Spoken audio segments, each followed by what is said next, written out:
Yeah, all right, I have a stopwatch. I'm going to get you pregnant. You tell me when it's a baby with a soul loved by Jesus. I just came on you. It's now. It's now. It's when I came on you. Yeah. And we literally get the line, well, how is 8 weeks different than 24 weeks? And how she's like, are those two numbers different, Heath? 12? I don't get the question. 12? No, it's not 12. It's 16. It's 16. You got it wrong. Okay. But it's a number is the difference. God awful movie.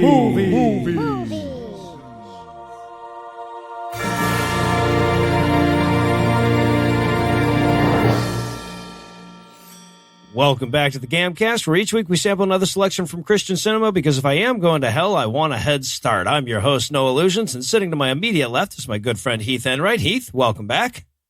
Thanks, Noah. You know who? Fuck this movie. This is unconscionable. I'm so mad. Let's just fucking get it over with. Eli had this whole big thing in the A segment that he wanted to read, and he's like, hey, I just want to put the facts out there before people, like new listeners turn off. Fuck this movie. Before new listeners turn off the show for us saying fuck, and I'm like, dude, we're not going to make it to midway through the A segment without saying fuck. Are you kidding me? Did you see this fucking movie? Oh. Yeah, and speaking of Eli, he's 81 miles to my right and is my bad friend. Eli, how are you this fine afternoon, sir? I am amazing. No, I've been doing airbox. I don't even know how boxing works, but I've been doing it. This is why we do the job. Look, most of our job is just like uneducated people just shambling their way in front of a VHS camcorder they got when grandma died and being like, I sure do loves the Jesus more than I didn't before. And we're like, boo, you're bad at making movies. And that's fine. It's got its place. But when we get to take off these just purely evil things, it's why I do the job. I woke up. This is 100% true. I saw this movie. I went to bed. I woke up at 3 a.m, stark awake. Woke up, sprang out of bed just to yell about how much I hated this movie. To nobody. I have been, I rarely questioned my life choices more than I did walking out of this theater happy that I got to see this movie, right? Like, professionally, I was happy this movie existed. As a human, I am just devastated that this movie existed, but professionally, I was stoked. Yeah. They had like $6 million of budget to do this. People put money into this. Fucking Christ. All right, so tell us, Heath, what did they put $6 million into? We watched Unplanned. It's the story of fuck this movie. It's unconscionable. It's the story of the heroes who stand along the fence of Planned Parenthood locations and harass women getting medical care. I was in a theater by myself, pacing around, yelling at the screen like a crazy person. That sounds so Nobody much better. was there. I'm so mad. It was nuts. At one point, I knocked on the wall under the projector booth trying to get the projector person to come down and apologize and explain the hate crime they were abetting. I'm so mad. Oh, God. It really was. Oh, well, you know what? That's not my job. We've got a guy for that. Eli, how bad was this movie? Oh, okay. Well, if you ever watched people harassing rape victims at an abortion clinic and been confused as to who is the bad guy, you will love this movie. Okay. Wait, we're going to talk about where I was. We're going to talk about where we were. I'm sorry. No, it's a bad movie. We'll get there. Okay, so this, and we should say right up front, this is the story of Abby Johnson, and I was trying to think of a way to encapsulate who Abby Johnson is quickly for you. We're going to spend the whole episode talking about who Abby Johnson is, but just so you know who we're talking about going in. And this is what I came up with. From time to time on this show, we like to make jokes, but amongst ourselves, we make jokes about how one of these days we're going to quit the show and pretend that we found God and make the real money, right? Because that's what we would do if we had absolutely no morals or ethics whatsoever. We'd be like, oh, I found God. Atheism was wrong the whole time. They've been dying for somebody to do that. I would imagine you do the same thing when you work at Planned Parenthood. Once in a while, your boss tells you got to work overtime and you didn't want to work overtime. You're not going to get the day off you wanted or whatever. And you walk away grumbling, I'm going to go tell them abortion protesters, you guys juggle fetuses in the back room. Blah, blah, blah. I would imagine that's like a standard joke at Planned Parenthood. Abby Johnson is the bitch that actually did that. Yes, she is. Yes, she is that hometown friend on your Facebook who's always like, hate my life, hate my job, FML post. She's that, but also a native informant on women. If you could combine those things, if it's essential oil sales meets if fat lies could be a person, is what she is. So the worst. And a movie. And now. a movie, yeah. Please sue me, Abby Johnson. I can't tell you how badly I want you to sue me. I don't want Please. Well, please sue us. And kickbox me. Yeah, right. If she gets sentenced to go into the ring with one of us, that would be. I have no idea how to kickbox. I'll fucking learn. I want that I will montage. will myself. I want that montage so goddamn bad. Heath goes Super Abby, Saiyan. He make that grows montage hair. happen. It's in your hands. I already hurt myself thinking about it. Yeah, right. No, obviously. Pulled a hammy. It happens. All right. So, of course, now this is one of those rare instances where we went out and saw an R-rated movie. Woo! Right? I think this is our third R-rated movie if you don't count our monthly Patreon-only secular bonus episodes that you can get by going to patreon.com/godawful. Guys, after watching it, do you guys have any guesses as to why this might have earned an R rating? Because an angel at the MPAA was like, hey, you know how we keep this piece of shit from being seen by a bunch of children on church groups? Bloop, R rating. Bloop. And then she high-fived herself, that mysterious angel, and walked out of whatever weird tiny room they make these decisions in. Oh, 2 votes for that. If there's that person in the world, mwah. Yeah. Mm. Yeah, okay. I was thinking it was the baby bits. Like, okay, so you remember that scene at the end of Kill Bill 1 where she's, with the House of Blue Leaves and she takes out the crazy 88 and they have that pan shot where she's telling them to leave their limbs because they belong to her now. And you have that pan shot where there's just legs and arms sitting everywhere. This entire movie, like at the Planned Parenthood clinic, that's the backdrop, but with baby parts. You know Carly Fiorina's Nightmares? You know how Tarantino doesn't have fetuses? Yeah, it's something along those lines. Yeah, all right. So is there anything you guys want to nominate this one for being the best at being the worst at? Yeah, okay. I'm going to go with best worst, forgetting that terrorism is bad, and then realizing during your movie, and they just keep going. And then ignoring it. Yeah, They just ignore it. So again, this is a pro-life propaganda movie, and they accidentally wrote in a Planned Parenthood doctor getting shot in the head by a Christian terrorist. And obviously, the movie itself at that point became mentally paralyzed. And everyone just like turns the camera at the same time, and they're like, what? Should we vamp? Do you want us to sing a fucking song? The fuck is happening? And scene. What? Scene? Don't say And they scene. just move on. They sure do. Yep. Yeah, a lot of that like, well, but if the terrorism is motivated correctly, a lot of that apologetic showing up in this film. I was going to go with best worst hard sell, and I know there's so many other things I could have gone with, but there's a point in this movie where the main character is hard selling abortions, and I could sell abortions so much better. Planned Parenthood, talk to me. Here's my pitch. Hey, fly anywhere from anywhere. It's like that, but always. Plus crippling debt and ceaseless disappointment. Here, sign the paper. Yeah, no, they'll get you in. They'll get you in. Trust me. There's not a line. Oh, okay. I am going to, there's so much. I want it. This is a 9-hour episode, everybody. It Buckle very in. well could be a 9-hour episode. It needs to not be. It really needs to not be. Go ahead. We're going to go with best worst moment for me to laugh really loudly all by myself in a crowded movie theater full of children. Yep. We'll get to it. I could have gone with that one, too. You had a crowded theater of children? Oh, we'll get to it, Heath. We will get to it. See, this is why we need... No, go ahead. All right.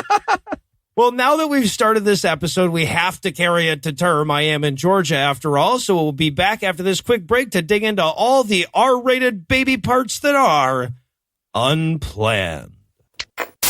Hi, I'm Eli Bosnick, here to tell you about stapling roadkill to your forehead. Eli, what? It's true. 66% of men start to lose their hair by age 35. But if you find a big enough raccoon and a powerful enough staple gun, nobody can tell. I can super tell. There's just like a ton of blood. Easy to tell. That's right, Heath. Now, a ton of people would tell you to go to forhims.com, the one-stop shop for hair loss, skincare, and sexual wellness for men. But why do that when this squirrel was free? There's at least like a million reasons. Dude, I'm going to be sick.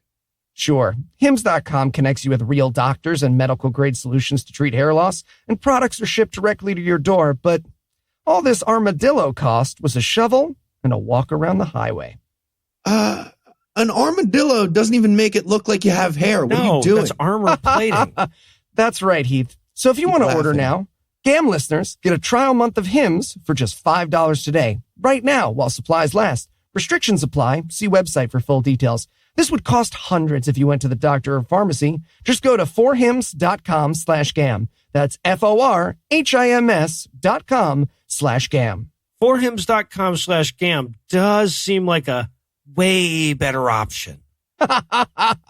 That's right, Heath. Let's let them decide. Nice. Nope. Please go to forhims. Yeah. Or not. But do, though. Do. Go to forhims. Not whatever else. From the makers of Heaven is for Real, Miracles from Heaven, and Unplanned. I'm an evil atheist, and I'm going to eat your dick. Oh, no. Yep. Comes the realization that if your entire worldview is based on a talking ghost, based on a true story kind of loses its meaning. Angel wings? How do you grow those? With Grandma's old Bible, of course. Because if you're gonna be full of shit, go big. Barack Obama? I'm here to steal the sword out of Jesus' mouth. This summer, liars. I'm a lizard person. I knew it. Yep. And we're back for the breakdown. But before we get to that, this was a field trip, and normally we'll take a minute to share with our listeners a few of our pre-movie experiences after those. So, fellas, I drove through rural highways for 2 hours and 15 minutes either way. How were your pre-movie experiences? I'm so glad you asked, Noah. My theater was filled with teenagers on a church trip. Oh, no. Wow. So I come in. I am the only non-member of this church. It is literally, the whole theater is full except for me. There is a monk there, like a guy with the bald pate and the dress. He's in the audience. There's the parents in the front and then this big group of teenage kids. And it's the assigned seat theater. So I'm like between two teenagers. That's going to be important. Very end of the episode. Wow. Don't forget.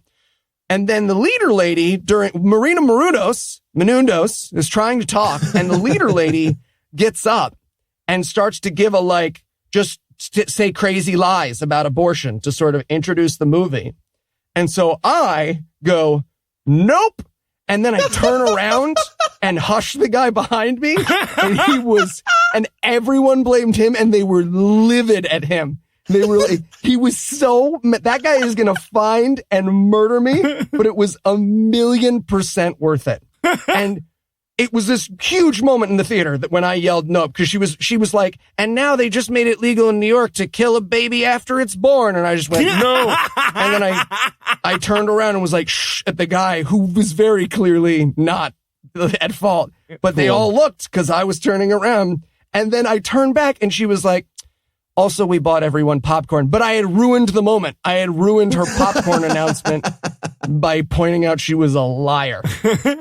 Did you also dox the guy by saying his Twitter handle is @HeathEnright? Because I have like 25 new things based on something that happened last night. Yeah. Oh, God, Jesus. When Eli gets in an argument on Twitter, we all know about it in the morning. Look. Let's not look. Should I even click on it? No, I don't think I'm gonna click on it. no, it's not. Click on it. It's probably not worth it. So I saw this in a more or less full theater. Of course, mine were all, I went at like 1:30 on Friday afternoon. So mine were all retirees, like super Christian retirees. I was the youngest person in the theater by, I don't know, 24 years. Weird. And I had fun. Like they all sit at the front. It's amazing. That's terrifying. Okay, so for me, first of all, I had to drive into goddamn Kentucky again. That was terrifying. And there was supposed to be one other person in my theater. When I bought the tickets and you get the assigned seats, I was like, weird. There's one other person at this 10:25 p.m. showing on a Thursday night. That's weird. I wonder what's going to happen. And then it was completely empty when I got there, and I was really mad. I was angry because I was expecting something. I started wondering, who the fuck was that other single person who goes seeing this movie by themselves at 10:30 p.m. on a Thursday? I'm so curious who that was. And then I got angrier because I expected some camaraderie or something. and then I was like, okay, well, if nobody shows up, I'm going to Norman Bates, a Christian couple next to me or something. I got really mad. Nobody showed up. Well, okay, so I should probably introduce the couple behind me right off the bat because they will be characters in my review. So I've got this 60-something couple sitting behind me just ready to yell amen at a moment's notice, right? Like they weren't going to be the first to do it, but if anyone else in the theater yelled amen, if I had yelled amen, they'd have been in, right?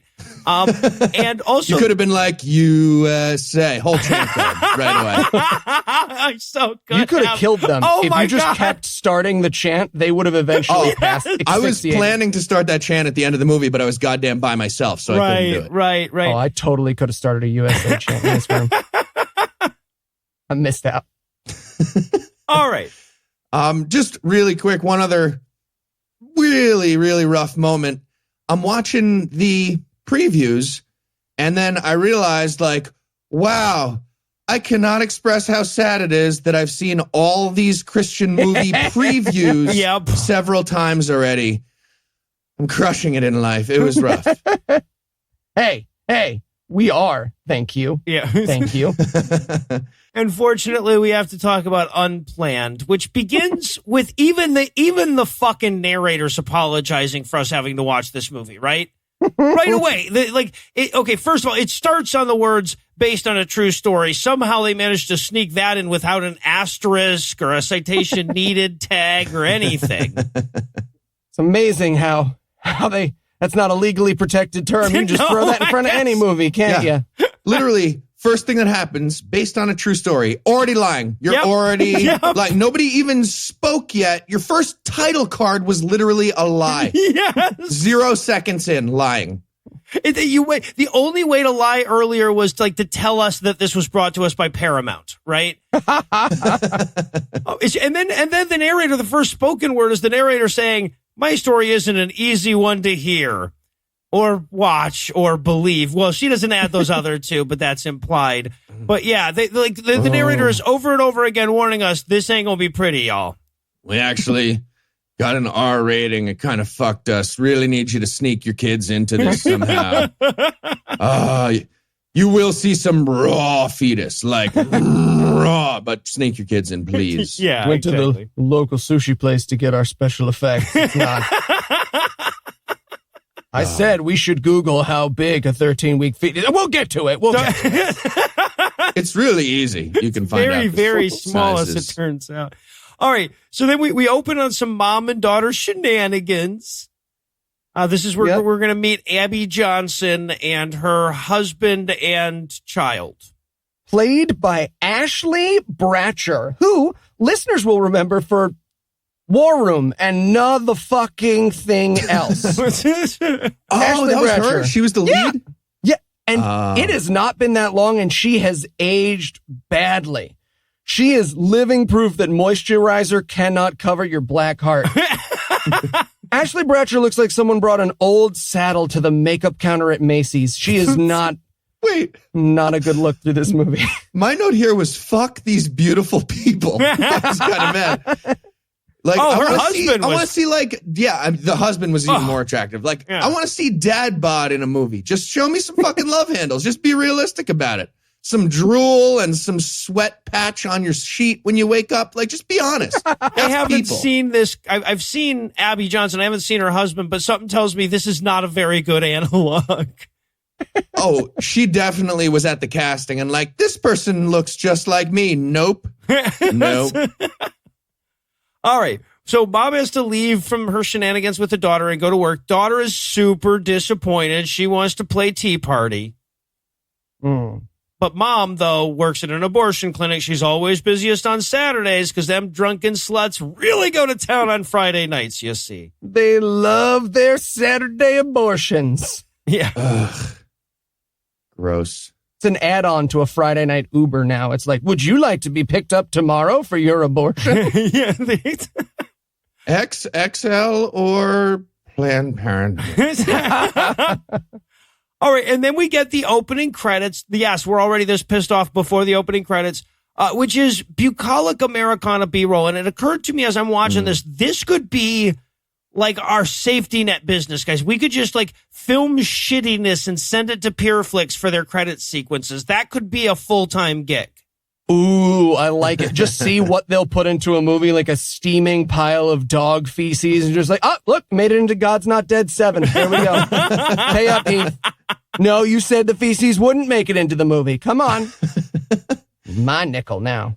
Yeah, and during this bucolic Americana, we're getting some music, and the song I think is called This Movie Is Gonna Change Everything, or something very close to that. Yes. It's so dumb. And by the way, just a little trivia for you. This movie got denied so many times trying to get songs for their soundtrack. Every label was like, oh, the anti-Planned Parenthood movie.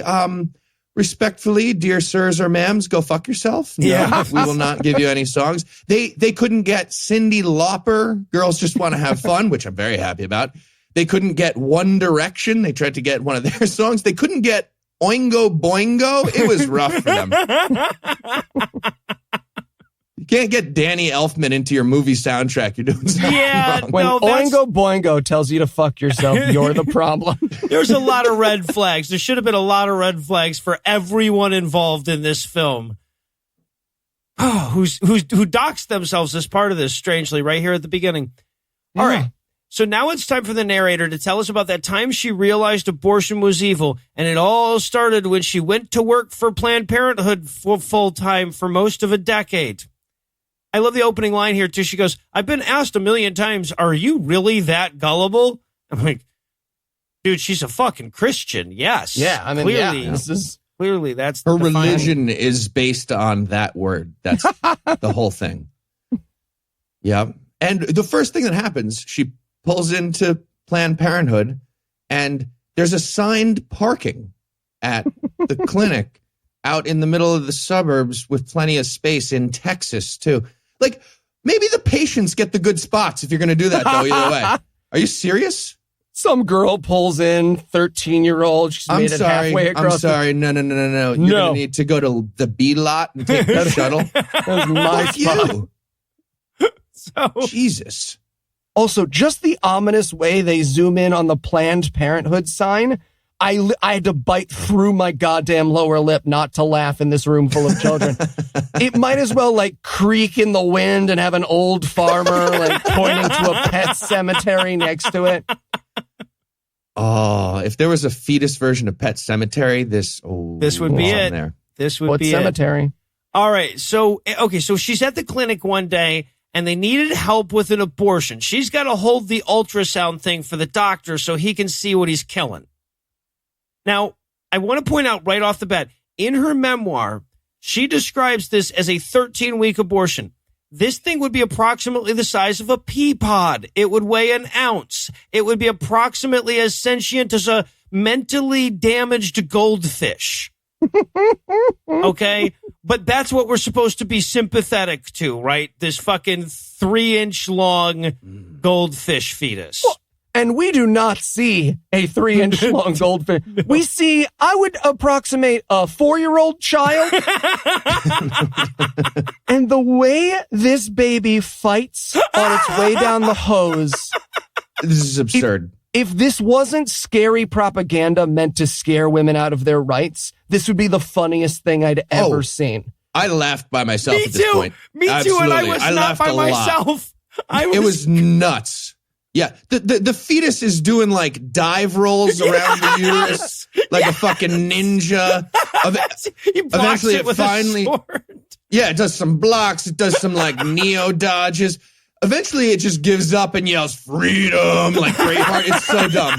Suck my fat dick, and just gets sucked out by a giant hose. It's so stupid. Oh, okay. Ridiculous. Wait. So get sucked out. Let's describe this. So they have a pull start on the fetus mower, right? Yeah. So yeah. This evil doctor's just like, all right, here we go. Ring. Let's do this. I got my tray of rusty knives and chainsaws and blow torches right here. Yeah, his fucking tray looks like the selection in the third act of a zombie flick or something. Yeah. Yep. And okay, so he pole starts his fetus mower and we get pounds of baby slurry, right? They fill up 2 like evergreen water tanks of baby. It's absurd. There might as well be a honey dipper emptying a septic tank with a truck there. So dumb. Abortion is apparently a lot like Ghostbusters. That's the visual we got here. And we get this visual, by the way, on a giant projection screen that they use to show this happening, to literally show the uterus itself while this baby is fighting and being sucked out. It's on a giant screen, like families with picnics are sitting in a park watching the whole thing in an amphitheater. John Madden circling shit. Yeah. The fetus is swinging around the sucker like a pole dancer doing karate. It's like the scene from Saving Private Ryan. The hose is like schlaft. Now, okay, so look, if you put the 3 of us together in like a hot tub sized blender, we would not produce as much human smoothie as is produced in this abortion. No, absolutely not. This is 6 Jamba Juices worth of material.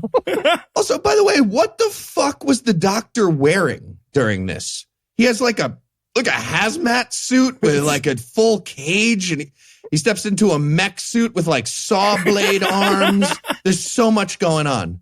And we have to talk about how evil the doctor is every time we see him, right? Yeah. Like the doctor, like they go out of his way for him to bite the head off of a kitten every time he's in the background. Well, and this scene is a great example. Right before he starts the abortion, right? He like gets the hose all fixed to the baby and he looks into the camera and goes, "Beam me up, Scotty." And then starts to suck this 9-year-old child into his death hose. We like to have some fun here at Planned Parenthood. And so he sucks off the arms and the legs and the babies. It's only a flesh wound. It's fighting like the Black Knight. And then finally the head gets stuck at the very end and the tip of the hose. And like literally the fetus might as well turn to camera and be like, "Suck my fat dick." Shrunk. Vanish. Ridiculous. It's like when you try to vacuum up a paper clip and it won't go. He's just like, the fetus is back on the floor. All right, just bend down and pick it up. No, I'm using the vacuum. I'm using the vacuum. It doesn't fit, man. There's a block. Ugh. But all right, but Abby, the main character, she sees this and she has to run off and lock herself in the bathroom to have a cry. And I just love this moment. So another nurse walks up and she like knocks on the door and she's like, "Hey, Abby, are you okay? Do you need to see a doctor?" And she's like, "No, they're so evil." "No, they kill babies." "What if he confuses me for a baby?" Now, gents, can we talk about the most wonderful thing about this scene? Which is? What's that? Which Mysterious. Is that it never fucking happened. Amen, brother. I guess that is a positive. Yeah. So here's Lies. the reality. It's a lying thing. Yeah, both Planned Parenthood and the state's records can confirm that this type of abortion, the ultrasound-assisted abortion, did not happen anywhere in the state of Texas on or around the time she said this happened, right? This is a verifiably false claim. I was watching InfoWars. It might have been the deep state of Texas. There's something going on. Yeah, right. Oh, this is what Jade Helm was all about. That's what it is. Oh. So, Yeah. Now we know what the helm was. Yeah. Jade Helm negative 0.75. Yeah. Okay, so again, just to be clear, literally everyone except Abby Johnson, whose response, by the way, is nuh-uh, they faked state and in-clinic records, knows that this is complete and total bullshit. We're going to talk about why she quit later, but this is not why. Well, right, and let's be super clear about it. In order for her story to be correct, the state record keepers in Texas have to be in on this, right? Like the politicians in Texas have to be in the pockets of big abortion. Yeah. All right. Really big abortion, like enormously large, over the top size, Yeah. comically large abortion. All right. So now we're going to cut to 8 years earlier and find out how she got in such a mess to begin with. We join her as a college junior at a volunteer expo learning about Planned Parenthood. Right. And she is incredible. So this is obviously a retrofit of, I used to have a brain, and before I traded up, someone at Planned Parenthood explained how important Planned Parenthood was for women's health and actually reducing abortion, because if you actually wanted to reduce abortion, giving up birth control is an amazing way to do it. But she now has to retrofit that story, which is basically, a lady at a job fair tricked me with the not kill babies riddle. The riddle was just like, yeah, Planned Parenthood tries to minimize abortions, just to be clear. Like, nobody's like, kill that baby, USA. Nobody who's pro-choice is like excited about the abortion thing. It's Right. which is like an extremely important point that they accidentally made here. Yeah, exactly. That's the thing, right? Like they show this as them tricking her into working for him by saying, "Oh no, we're trying to reduce it." But that's true. That's just a true fucking thing. It's verifiable, by the way, too. Anyway, as so much of this is. But yeah, so she volunteered. What a dupe. But she can tell something's wrong. And this is how she knows. She's got a heuristic for this. She's like, but if I was so proud, why didn't I tell my mom about it? And I'm like, well, your mom's a bitch. We're going to meet her later. Yeah, your mom's. And let's point out the insidiousness of using this line, because she goes, never trust a decision you don't want your mom to know about, which she might as well turn to camera and be like, right, scared teenagers who need an abortion? Huh? Your parents will be mad. Huh? Yeah. So much of this movie winks at the fear of children. Yeah, no, and also, in case anybody needed a ready example of straight privilege, that line is there as well, you know? Imagine how boring her sex life has to be if that's her heuristic for whether something's moral.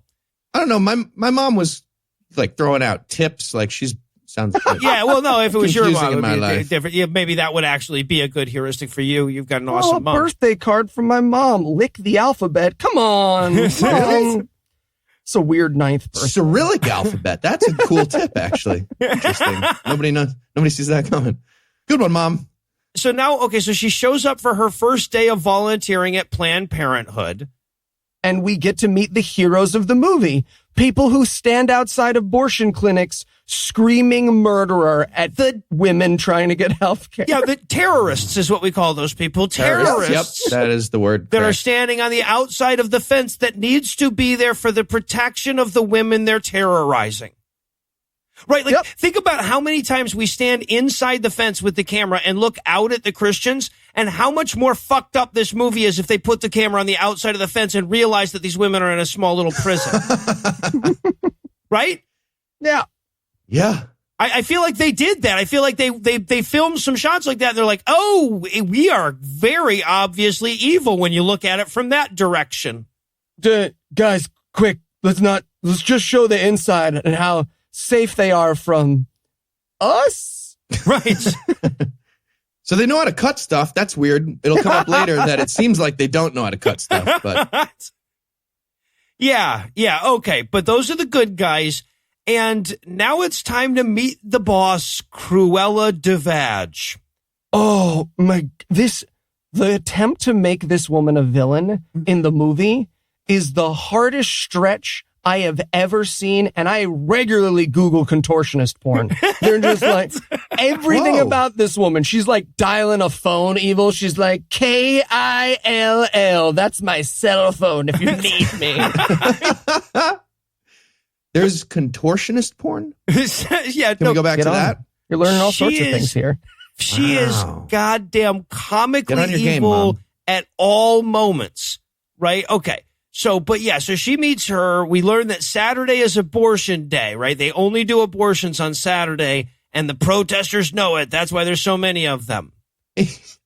Including evil Guy Fieri. Yes! Pro-life Guy Fieri is one of the protesters, and he's such a bad heckler. I laughed for a while at this too. Not just because literally Guy Fieri pulled me out of the movie, but because he was so stumbly at his heckles. It was the best. I bet you like to kill. Don't say babies. Babies. Start over. Go pull back out and pull back in. I have a better I got a line. good one now. No, I don't. Pull back out and wait until I give you the go ahead with my hand, wave and you then in. I'll have one. Don't try and read off your hand on camera, man. Everyone can see. It's sweaty. I sweat through it. Flavor Town. All right. All right. And by the way, just one more time, just so everybody, it has it at the top of their mind throughout how evil this movie is. Abby's new job is to go out to people's cars and talk with the clients. So the only thing they hear isn't you're a murderer when they get to the clinic. Those are the bad guys. Those are the bad guys in the movie. Reminder. The good guys are the terrorists on the other side of at the them. fence. Yeah, and by the way, okay, so here's Cruella's first act of evil, right? She's like, I want those protesters arrested and sprayed with water hoses, damn it. Yeah, and she's like, we have to call the cops, and they feed this so stilted technical line to one of the nurses. The nurse just like turns to camera and goes, but evil boss, they are not technically breaking the law, for they are an exact amount of feet away from our healthcare facility. And she's like, curse them and their totally legal activities. Yeah, right. Yeah, as if technically legal and moral were interchangeable terms. But I did enjoy the introduction of the turn on the sprinkler technique. That was great. That's pretty excellent. Like, I wanted the sprinklers to be like riot hoses at this point. I was like, oh, we're going to do this. Yes. But even just the sprinklers when they do turn them on was pretty satisfying. Yeah, they turn on the sprinklers to run off the protesters. Hooray for them. All right, so she does her first day as an escort, and then she's on her way home, and this is where she meets the good abortion protester of the North. Yes, the American Coalition for Life, or as they're called in this movie so you don't Google them, the Coalition for Life. So, little background on the American Coalition for Life, just so you know who the good guys in this movie are. They, created wanted posters that listed the names and addresses of abortion providers, offering a $5,000 reward to anyone who could stop them, and then put them physically all over the place as well as on the internet. A bounty is what you're describing? Yep.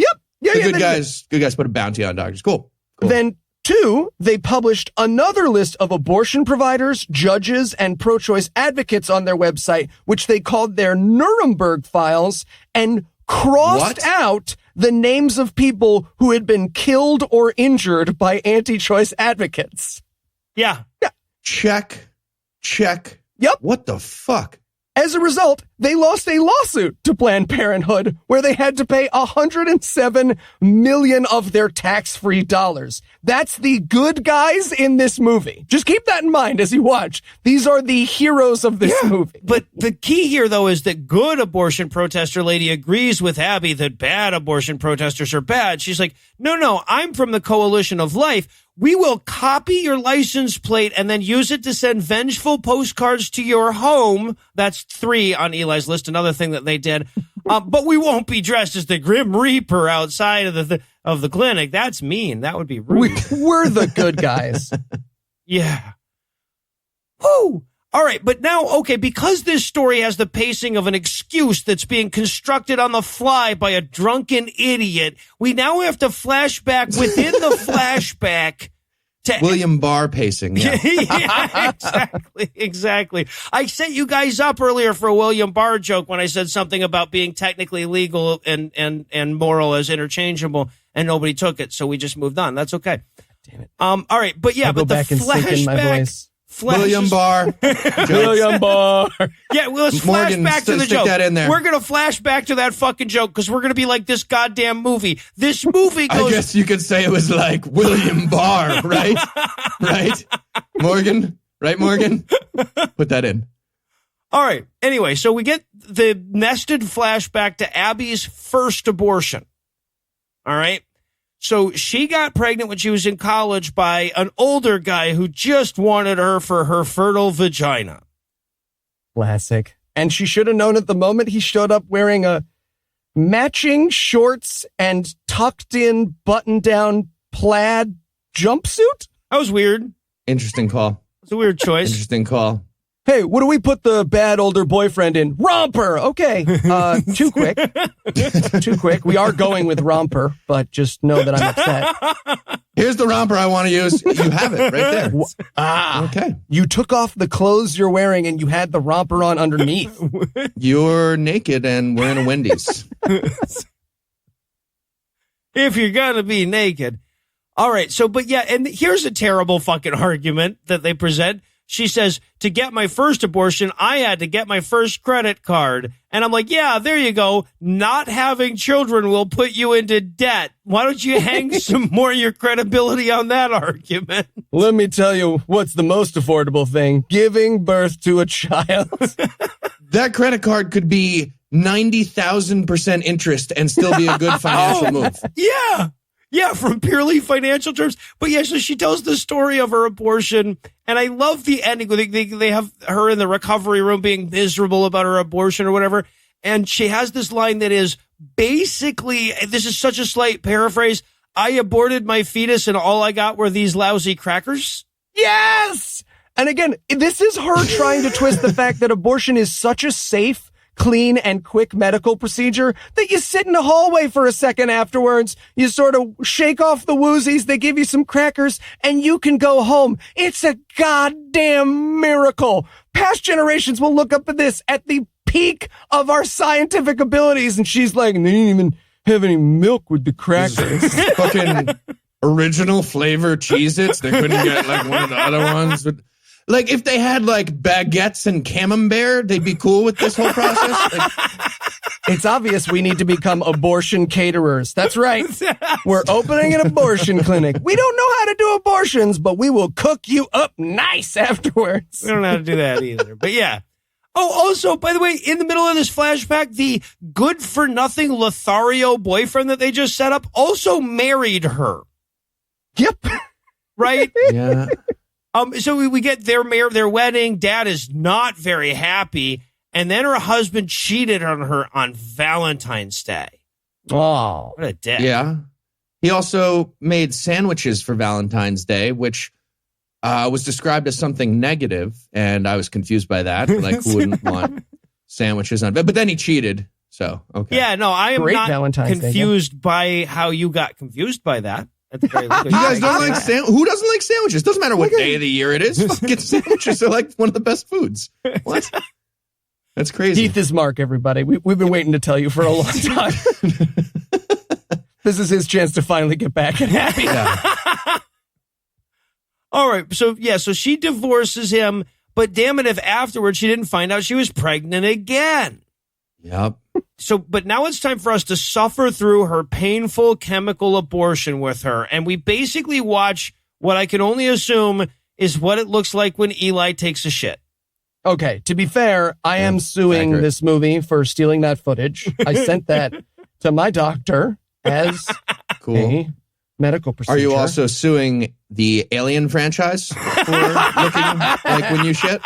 Yeah, we should point out this sequence could not be more exaggerated. Again, if it wasn't meant to scare children out of taking care of themselves medically, this is hilarious. She's bleeding and vomiting like an exorcism. She shits out chunks of 9-year-old baby at one point and has to toss him in the toilet. It gets clogged and they come back together like the Terminator in T2. They form and they try to stab her with their fetus sharp hands.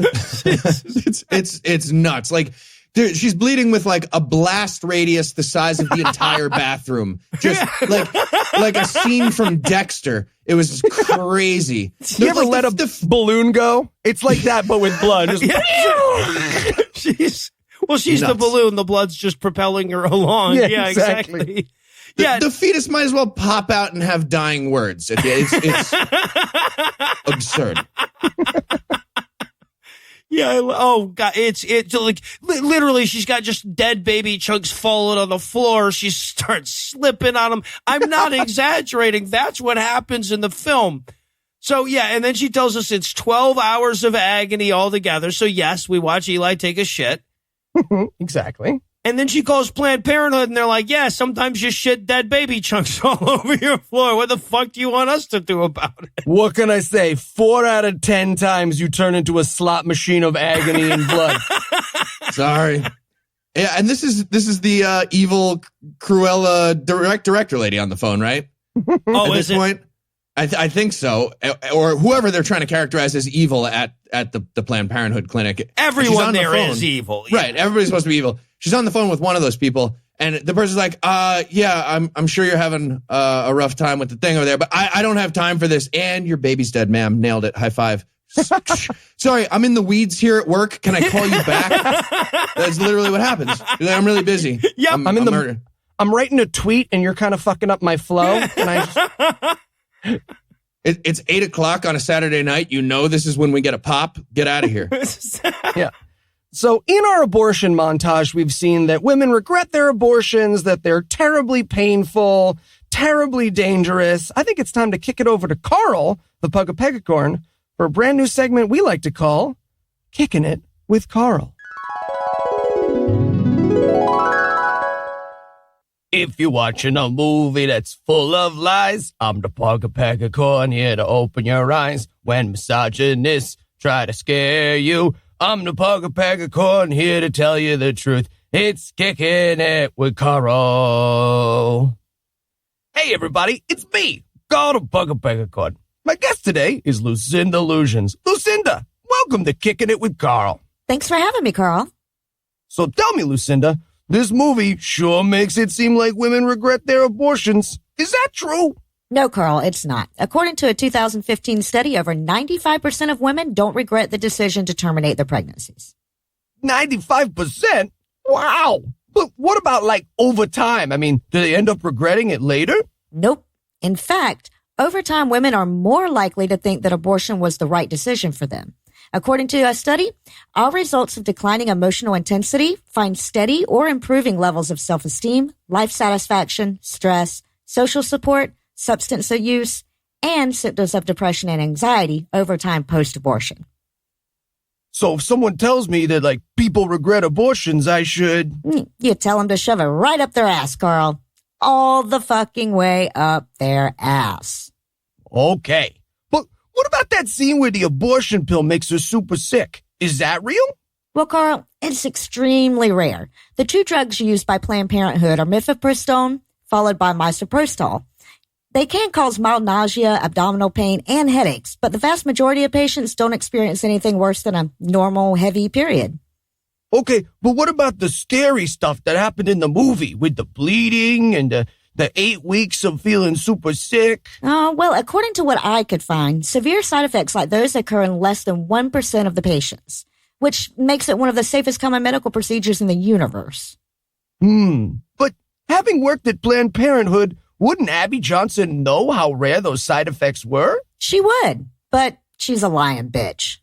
Oh, I see. Okay, one last question, Lucinda. Mm-hmm. What do you call an alligator detective? I don't know, Carl. What? An investigator. Oh, Carl. It's Kicking It with Carl. Thank you, Carl. Okay. So now Abby heads back for more clinic work. All right. So, and her job is I guess, going to job expos now and suckering in more naive, innocent Christians to assist in their fetal genocide. Right. By wearing their pink cowgirl mascot uniform that they have, that they go to job fairs with. I thought that was a weird choice. Very strange. I like it. Yep. We also get some shots of her arguing with her family about working for Planned Parenthood. Oh my! And this is where they try their viability straw man. The Del Vecchio argument. Yeah. All right. I have a stopwatch. I'm going to get you pregnant. You tell me when it's a baby with a soul loved by Jesus. I just came on you. It's now. It's when I came on you. Yeah. And we literally get the line, well, how is 8 weeks different than 24 weeks? And how she's like, are those two numbers different, Heath? 12? I don't get the question. 12? No, it's not 12. It's 16. It's 16. You got it wrong. Okay. But it's a number is the difference. Right, but her mom is classy. Mom also hates the abortions, but she's classy enough to take her into the kitchen to call her a baby murderer.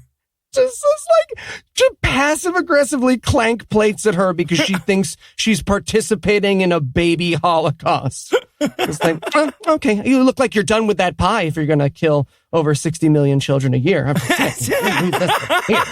Honey, I need help in the kitchen while you don't kill dead babies. That'd be great. Thanks.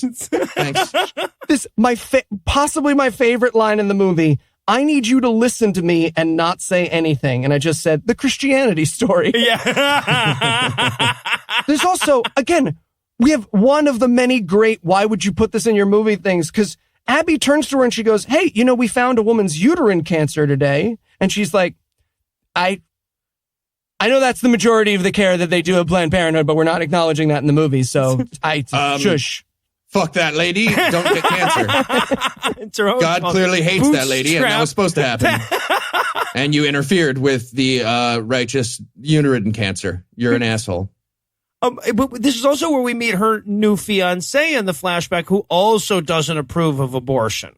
Right. So she has a second wedding, wearing white, 2 abortions and 1 ex-husband in. Tacky. Yeah. And we get the new husband for a second talking to her dad. And the dad's all excited. He's like, oh, you're like a Christian. You're like pro-life. Cool. You do know that my daughter's a baby killer. Are you sure you love her? You're going to do this marriage? And he's like, what are you going to do? Love is love. And try to talk her out of it. And then they get married. Yeah. Yeah. And this time Dad's really happy through the wedding, though.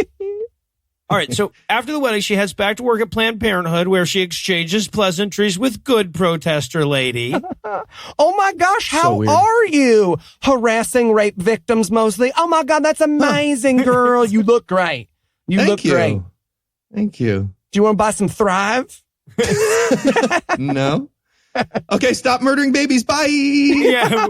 Well, no, but before they shuffle off, we have to meet her fiance, a good abortion protester whose name is like Mary Lisa or some redneck nonsense, the good abortion protester lady. She also has a new fiance. They met at the clinic. They were both praying for the aborted fetuses. That's sad and horrible. Oh my gosh, I'm so sorry to interrupt you, but do you come here often? Oh yeah, all the time. It's about intimidating women. You do! All right. Where did this smoke come from? We're outdoors. Whatever. Lock eyes. Okay, so then we see Abby counseling women, like lubing them up for the big abortion. Oh my God. The first woman is she's like, so it cannot feel pain or curse my name and seek revenge from Baba Yaga? Like, no, ma'am. Oh my God. So she says as part of her thing here, she turns to the girl who's thinking about an abortion. She says, it's really like a polyp at this point. And the couple behind me was goddamn scandalized. They were ready. If they didn't know she got what was coming to her, they would have walked out right then and there. Yeah. And she explains it at one point. She's like, okay, I know this is confusing. Abortion, it's actually not like a car or an ice cream cone. It isn't. And the patient is like, oh, okay. Right. Got it. What? I asked you if it feels anything. And she's like, I don't know, ask it. Hey, fetus, nothing? That's what I thought. Boom, we're doing the abortion. It's so ridiculous. Hey, fetus, if you feel anything, fight as hard as you can against the suction hose in a couple of years. Sorry, we like to kid around here. We like to have fun. Yeah, so she talked people into murdering their babies for a living, and it was right about then that her and her husband became super Christian. I wonder what will happen. Okay, so then we cut to this is great. The abortion nurses all making fun of the Christian protesters like they do. Basically, we cut in on the fucking chick going, okay, so I'm masturbating with a crucifix to a snuff film the other night, and who should knock on my door? It was called Unplanned. It's pretty sweet. It's pretty sweet stuff. Fuck. And this is where Boss Lady walks in, and she's like, I like your shoes. And Boss Lady's just like, yes, you do. I'm evil. Yes, just crushing bones underneath her feet. She walks in there and she goes, Abby, I think you're ready to level up. Meet me in the POC room.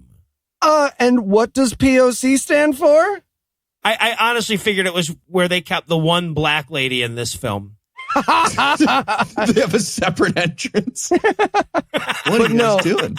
It stands for Pieces of Children. Well, it stands for Products of Conception, but yes, yeah, they throw that little joke in there. All right. Yeah. So if we haven't earned our R rating yet, we're about to. You see, when you do an abortion, I don't know if this is true at all, and given the source, I mean, I'm sorry, it's not, but it kind of makes sense intuitively. When they do an abortion, they have to reassemble each baby. You have to start with the edge pieces. You have to have the box top.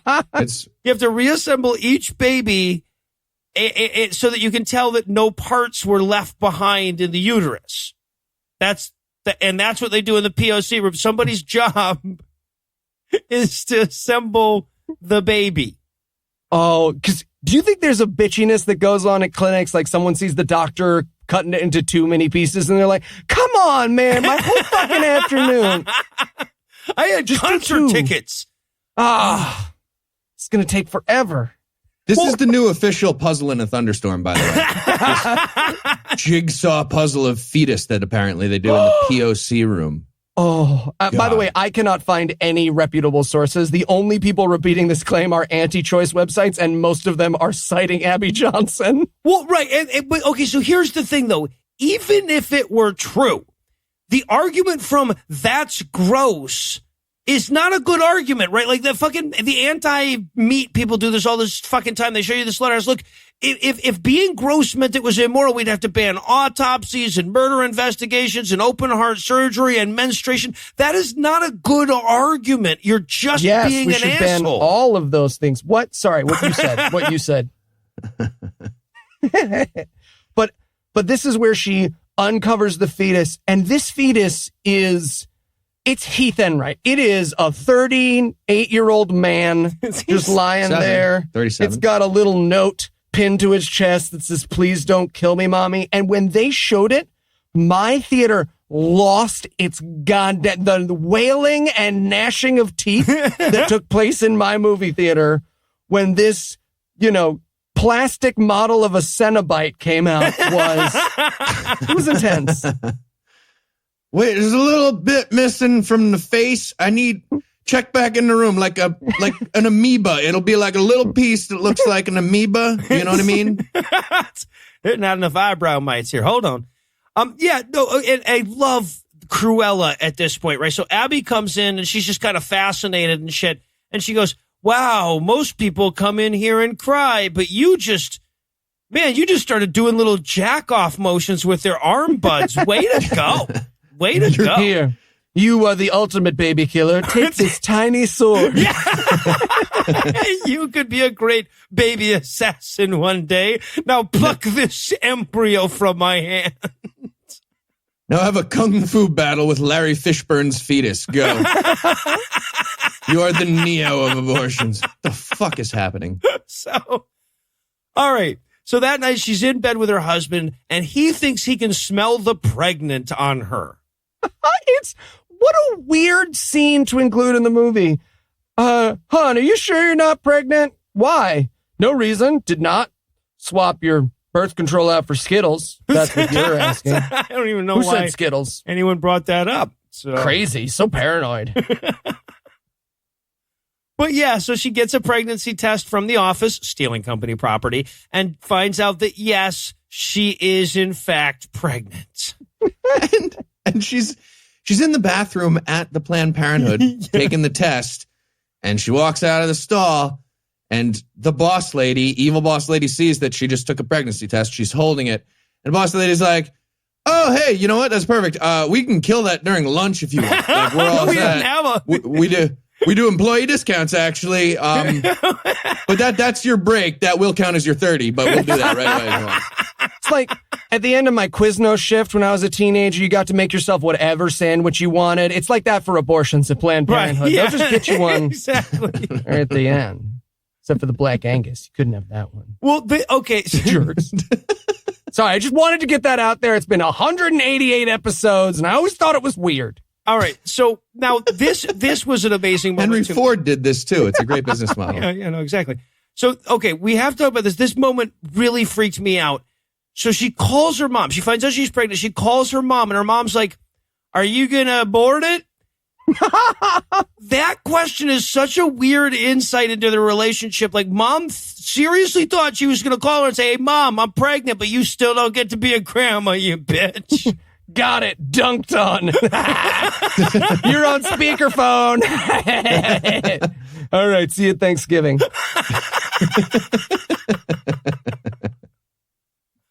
All right. So now Abby's back at work. Her coworkers are just begging her to abort because they love abortion so much. One of them is like, "Here you go. Abortion pill right out of my Pez dispenser." Flicks it to her. There you go. You're fine. All right. Okay. So now we have to meet, there's a dad here to force his daughter to murder her baby, right? Oh, the abortion that goes wrong. Yes, that's it. So yeah, the daughter goes back to have her abortion. We cut from there to the daughter in the recovery room pouring blood like a fire hydrant. People might as well swim through her blood to her and be like, she seems fine. It's nuts. It was like Kurt Schilling's bloody sock to like the 20. It was insane. Sorry, we tried to pull the baby out of her ankle. I don't think the doctor is very good at his job. It's apparently not ankle, so we're narrowing it down. You're going to laugh, but we keep the juicer right next to the abortion machine, and you're never going to guess which one we accidentally put your daughter's uterus into. Oh. Yeah, it is nutritious, though. So she's auditioning for elevator operator at the Overlook Hotel. Abby runs in, and she's like, "Oh, my God, abortions are so dangerous." So dangerous and risky and painful, everyone. Yeah, and I write in my notes at this point, wow, if we made them illegal, imagine how dangerous they would be. But she's trying to help. And, of course, asshole doctor runs in, literally throws Abby out of the way. Move! Punches her across the room. That happens. Why would you have that? Yeah. I wanted him to fall, like, not actually help the girl. He's just beating the shit out of Abby. I'm a bad guy. Elbow drop.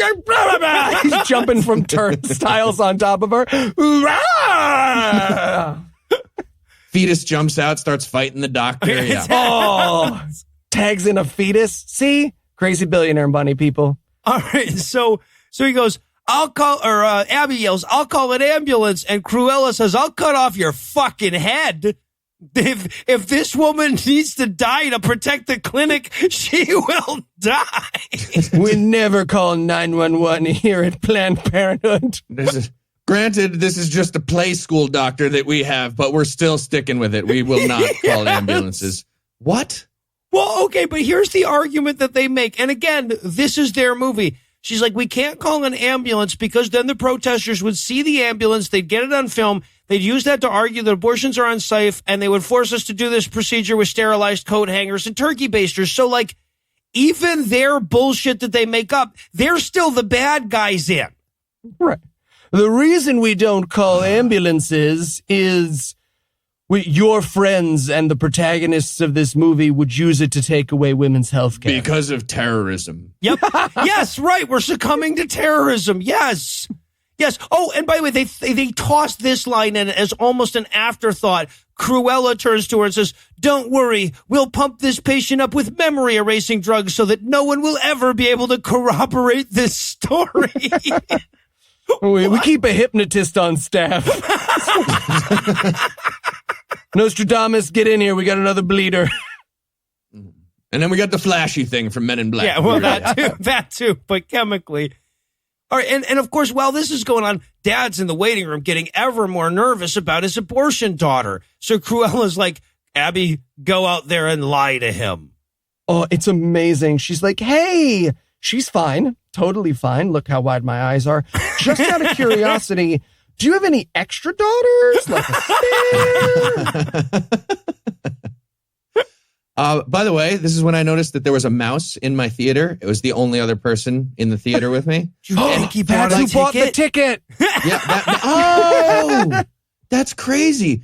Okay, that makes sense. And like, I don't mean like, a bunch of rows down, I saw a mouse run across the floor. I mean, in the next seat was a mouse like using the recliner button and sitting back into the seat, just looking at me. It was really weird. I mean, Puts it was a good looking mouse though. over his dick or something. Yeah. How's it going? I mean, that would have worked. Again, it was a good looking mouse. It was an adorable mouse, but I could not concentrate for a while. All right, I just wanted to play with the mouse. For this bit. Can you take over? I couldn't concentrate for the rest of the movie. Because of the mouse. All right, but the point that we have to like end on after this terrible abortion that went wrong thing or what, everyone was fine. Nothing was wrong. And the only negative consequences were that Dad had to wait extra long at the clinic and people had to clean up blood, right? Yeah. The real victims, the dads who have to wait a few more minutes. Yes. Yeah. But I don't know. How dangerous is abortion? Looks like it's time for us to kick it back over to Carl. It's Kicking It with Carl. Welcome back. Boy, Lucinda, that scene was sure scary. Abortion looks really dangerous. Actually, Carl, legal abortions performed in the developed world are among the safest procedures in medicine. In the U.S., the risk of maternal death from abortion is 0.7 per 100,000 procedures. And that's about 13 times safer than childbirth. I mean, childbirth, sure, but how does it compare to other medical procedures? Well, it's safer than plastic surgery, dental procedures, even running a marathon, Carl. Huh, that does seem safe. But again, wouldn't Abby Johnson know that? She would, Carl, but again, she's a malicious cancer of a human being. Oh, okay. Yeah. Now, I've got a question for you. Do you know how to light up a football stadium? How? With a soccer match. It's Kicking It with Carl. Thank you, Carl. Yeah, and to fucking emphasize what Carl was saying, if your argument is medical procedures sometimes have complications and are therefore evil, wait until I tell you about dentistry. Yeah. You're going to hate driving in a car. Yes. Yeah. But again, it was fine. The girl was fine. It turns out the abortion doctor is also a doctor of medicine in those places. Yeah. Well, yeah. And then, okay, we get this long shot of the nurses having to clean up the scene of the crime, scrub away the blood. Yeah, like with a giant mop on the floor, cleaning pieces off the floor. It was crazy. Like they were breaking down a bar at the end of the night, talking to each other. Like that was the mood of it. It was like, all right, I wiped the floor. Did you put fucking quat sanitizer in the baby filter trap that we have also? Because we'll get fruit flies if you don't pour down the sanitizer. I just love the idea that some redneck lady is going to be wolfing down a double bacon steak burger and going, you can tell it's evil on account of how much blood and grossness there is involved. Give me a fucking break. I just wanted that montage because they show the nurse trying to clean it and she can't, trying to clean. I wanted her to come back and get comical, like she's got one of those steam hoovers. Blood's just splattering everywhere. Jesus. Yeah, like trying to cut their toenails in Dumb and Dumber kind of a thing. Yeah, right.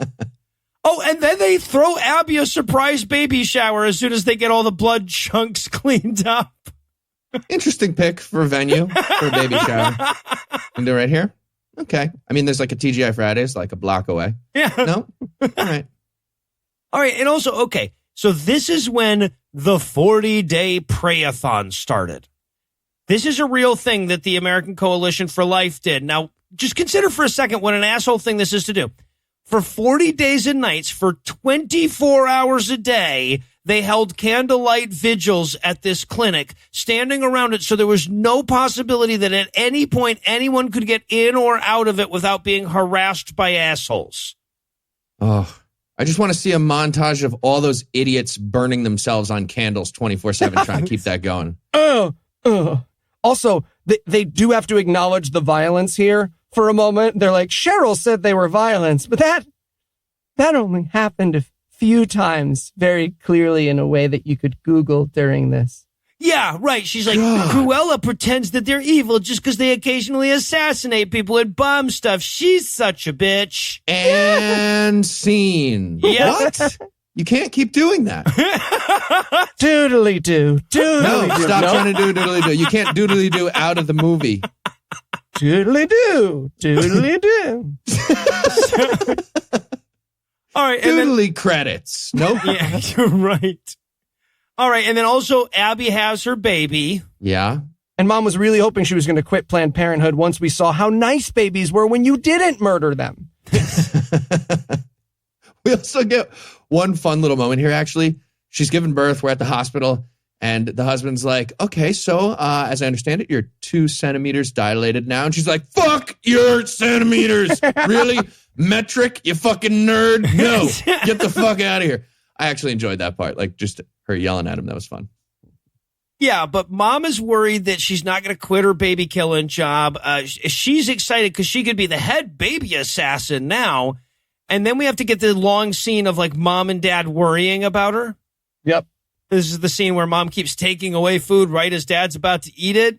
Oh, my theater loved this Same scene. here.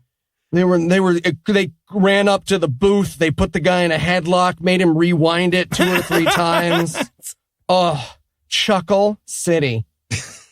And I love, okay, so like what Mom is basically saying is here, I sure wish women weren't so empowered these days. It was better when we had men to do the thinking for us.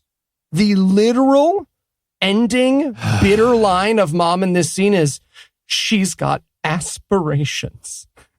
Yeah. That's the actual ending line of this To scene. be a baby killing magnate? What the fuck? She's going straight to the top. What? I don't understand. But yeah, Mom was basically just trying to be like, well, you didn't kill your baby, so you must quit your baby killing job now. I used similar words in those 2 things. Yeah, so and therefore I'm right. They're the same. All right, so, but okay, now she's with her husband. She's praying about her big promotion. And it's this weird bullshit thing that Christians do where they're like, well, you know, prayer doesn't matter because God can do whatever he wants. So I'm going to pray that God will do whatever he was going to do. And then that will be obviously the will of God. So I'll go along with it. Made no sense. Even the husband knew. He's like, that's dumb. I'm Christian and I know that's dumb. The husband points it out. He's like, honey, did you just say that things will happen? And she's like, I did. Now that I hear it. Sorry. Doodly-doo. Doodly-doo. Stop it. We're both still on the bed. Doodly-doo. Canceled it. I did it the other way. All right. Doodly-doo. Sorry. Which way was she it? does get the big promotion, though. So now she's in charge of the whole clinic, and she's going to run a kinder, gentler abortion mill. Yeah. No more being mean to the protesters, which I think when we think about abortion clinics and protesters, we think about how badly the clinic treats the protesters. Yep. Yeah. That's step 1 on her list of 1 steps. Yeah, from now on, we're being super nice to the protesters. And one of the other workers there is like, Oh, you mean like the one who's literally filming a patient right now as she gets out of her car? Oh, my It's like, fucking oh, God. fuck. Didn't we write this movie? You keep making me sound crazy. I don't understand what to do. Yeah. So just to go outside and deal with that. It's gross. So here's, in case you're just learning how evil these fuckers really are. One of their favorite tactics is to go outside these clinics and film women going in and out of them so they can put that footage online and hopefully shame those women and occasionally get them beaten or killed by their lovers, husbands, rapists, fathers, whatever. All right. And the excuse Is that illegal? Please tell me it's illegal. No, to do that. it's not illegal to film someone in public. So no, they're in the property of a medical provider. How is that Not in the parking lot? They're not. Yeah, right. The Christians aren't. And that's the thing. Okay, and their excuse for it though, they say no, that's not what we're doing. What we're doing is we're filming the protest to make sure that if you accuse us later of doing anything illegal, we'll have video evidence that we didn't, which is nonsense because they just turned the camera a different way when they were doing illegal shit, right? So it couldn't even be the thing they're saying it is. But that's their bullshit excuse, and that's how they present it in the movie. And she even says in the fucking thing, she's like, okay, well, if you're doing that, can you just film the protesters instead of the door to the clinic? The tripod doesn't rotate. It's fixed. Can't. But now, guys, let's be fair, because this videotaping outside of abortion clinics, yes, it does have its downside. But on the upside, you do get to see videos on YouTube of people throwing full-size slushies at abortion protesters. And that's worth it. Yeah, there's a compilation online. Yeah, from first-person perspective. It's nice. Yeah. It's pretty phenomenal.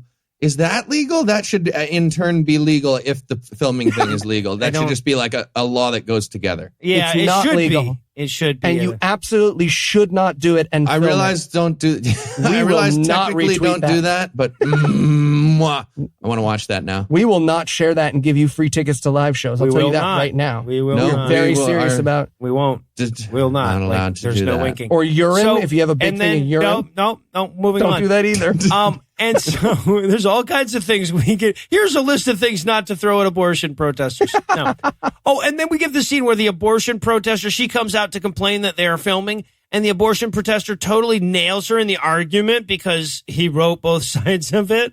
But he doesn't even. No. He This is doesn't the best they could do when they write the other side. Yes. They lost to themselves in an argument that they wrote both sides of in a script. That actually happened. They're trying to do the argument that like, slavery and the Holocaust were terrible things where, a group of people were marginalized and, the unborn, it's the same. That's where they end, though. That's the argument is like, abortion is the same as slavery and the Holocaust. What? Yeah. I thought I'm the good guy in this movie. Didn't you write this for me? I wanted so badly for Abby to be like, hey, real quick, that Holocaust, civil rights thing and slavery, which side were you guys on? Yeah. Right. Well, okay, but here's the thing, though. Quick Here's reminder. the thing. That just really betrays what this movie is for. This movie is not to reach out to anybody or convince anybody. This is just like, it's assumed that you agree that abortion is like the Holocaust when you walk into this movie. Mm-hmm. It's to scare children. Yep. And to reaffirm the thinking. Yeah, and of to get those people brainwashed out to children. vote and to vote for more, politicians that'll chip away at abortion rights. Exactly. Wow. Honestly, though, I'm actually impressed. They made it almost an hour before going full Godwin. That's true. Yeah. Way Good for better them. than I thought they would do. No, if we'd had a betting pool, we would have all lost. We would have all underbid. They lied at second 0, but they didn't do the Hitler thing until about an hour in. That's, Exactly, I guess, yeah. a win. Yeah. So, okay. So then the narration starts telling us that part of her job was selling abortions, and we get my best worst. I wanted a montage, right, of her just slipping roofies into random drinks at the bar, She's going door to door with her baby vac or something, but no, it's just her sitting in a room going, well, if you think about it, it's a very sensible thing to do. If you think about it, you can't afford not to buy this baby murder. If you bundle and get a 3-pack, it's actually a better deal. I don't want to tell you how to spend your money. I'm just saying. There you go. She's doing the whole like over the top salesman Yeah, thing. let me go talk again, to my boss and see if we can get that coating taken off for you. All right, she walks back out. Here, hold this dead fetus. Just get a feel for it. It's in your hand. Jesus Christ. Yeah, but the key here, though, is that those nonprofits sure are about the bottom line. And then we have to meet evil abortion getter, and we can tell that she's bad because she's black. Yep. The only person in this movie who doesn't regret her abortion just happens to be a woman of color. Huh. Yeah. Interesting. It's funny. There was a dog in my theater at this point, just started going crazy. Something hurt its ears. I don't know what was going on. So Rhonda, the African-American woman that's here for her 23rd abortion, she's got a picture on the wall, like, the person who finished the Grande burger. And her mom, her mom is outside the gate screaming Rhonda as though she thought the Academy was going to hear her. Yeah, maybe don't invite mom every time to these things. She's like, don't mind my mom. She screams like that every time I get an abortion. Oh, I want her to do it at all medical procedures. She gets like she's at her dental cleaning. Rhonda! Rhonda! Sorry, my mom just hates God, healthcare. put that plaque there. That plaque is a living thing. It's a living bacteria. Was that Rhonda's mom in the Mystic River clip? Yep. That is her daughter in there. It is. Her granddaughter. All right, but that night, because I guess the Rhonda thing really got to her. So that night, she looks up her own abortion records, technically, is what she says happened. Yeah, and here's what so this is her cover story. We're going to get to why she actually got fired later in the movie. But her cover story is that she went to her own patient records to like gently run her thumb along her ultrasound. What she actually did is stole doctor and patient information so she could feed them to Christians who could then blackmail people into not getting abortions or working with abortion clinics anymore. Allegedly. But this is her movie, so allegedly. So this is her story. Yeah. And it's supposed to be her like big, turning point or the beginning of her turning point. She's like, oh man, she looks at the ultrasound and she's sad and she's kind of changing her mind about things. But it's so like, she might as well watch her like that sucking out video with like the IMAX theater inside this Planned Parenthood that they have. Well, 3D. I wanted to see like the abortion baby box, right? Like she pulls out like one of those little plaster handprint things, but there's no imprint on it, just blank forms and shit. Jug full of red liquid. Why do we keep these? It's just a puzzle piece. What's this? That's weird. All right. Well, I guess this is as close to dramatic turn as this movie's ever going to fucking get. So we're going to pause here. But first, let me give Act 3 the hard sell. Will Abby see the error of her ways? Will she be visited by the ghosts of abortion past, present, and future? How much better a movie would that have been? Find out the answers to these questions and more when we return for the citation-needed conclusion of Unplanned. Hi, can I talk to you for a second? Sure. I used to work here, and I need to tell you something about what I've been through. You see... Cool. Yeah, no, just me first, though. I'm a 14-year-old who was raped by her dad. I faked 2 sleepovers and traveled 4 hours across the state to have this medical procedure done, but I got to get in the building really quick because your friends are filming me right now, right there. And if that video gets back to my dad, he might literally kill me. So that's my thing. Oh, wow. Yeah. Sorry, but what was your thing? You said you had something? Oh, okay. Well, my is it that you're a fat liar who realized she could trade up? I mean... Yeah, you're a fat liar who realized she could trade up. And we're back for more of this shit, and we're going to rejoin Abby 4 years after the last time we saw her, inching ever closer to that fatal day from scene 1. And this is the story of how efficiently they killed babies in the lead up to Hurricane Ike. What is this section of the movie? I don't know. I think they're saying that God attacked the southern United States with a hurricane because of abortion.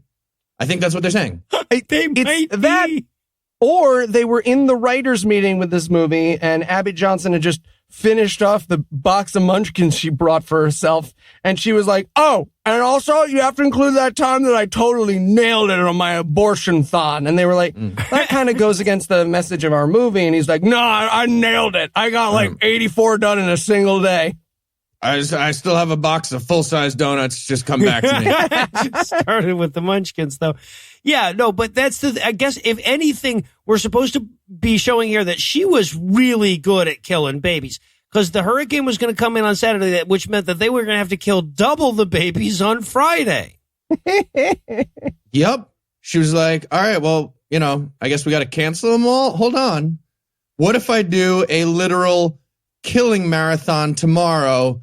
And the director of Planned Parenthood, her boss at this point, is like, do it. That's fucking great. Perfect. I wanted so badly for them to cut to a Lucy and Ethel conveyor belt of abortion, stuffing fetuses down their dresses and eating them. It's ridiculous. Yeah, she's like, all right, well, I'm going to bring in a bunch of extra doctors, and Pink Floyd Money starts playing. Yeah, and we got the doctor doing one on the right hand, one with the left. Yeah. He's killing 10 babies at once, blindfolded like Bobby Fischer. Fucking ridiculous. Like Legolas and Gimli, the two doctors are arguing over who got how many. Yeah.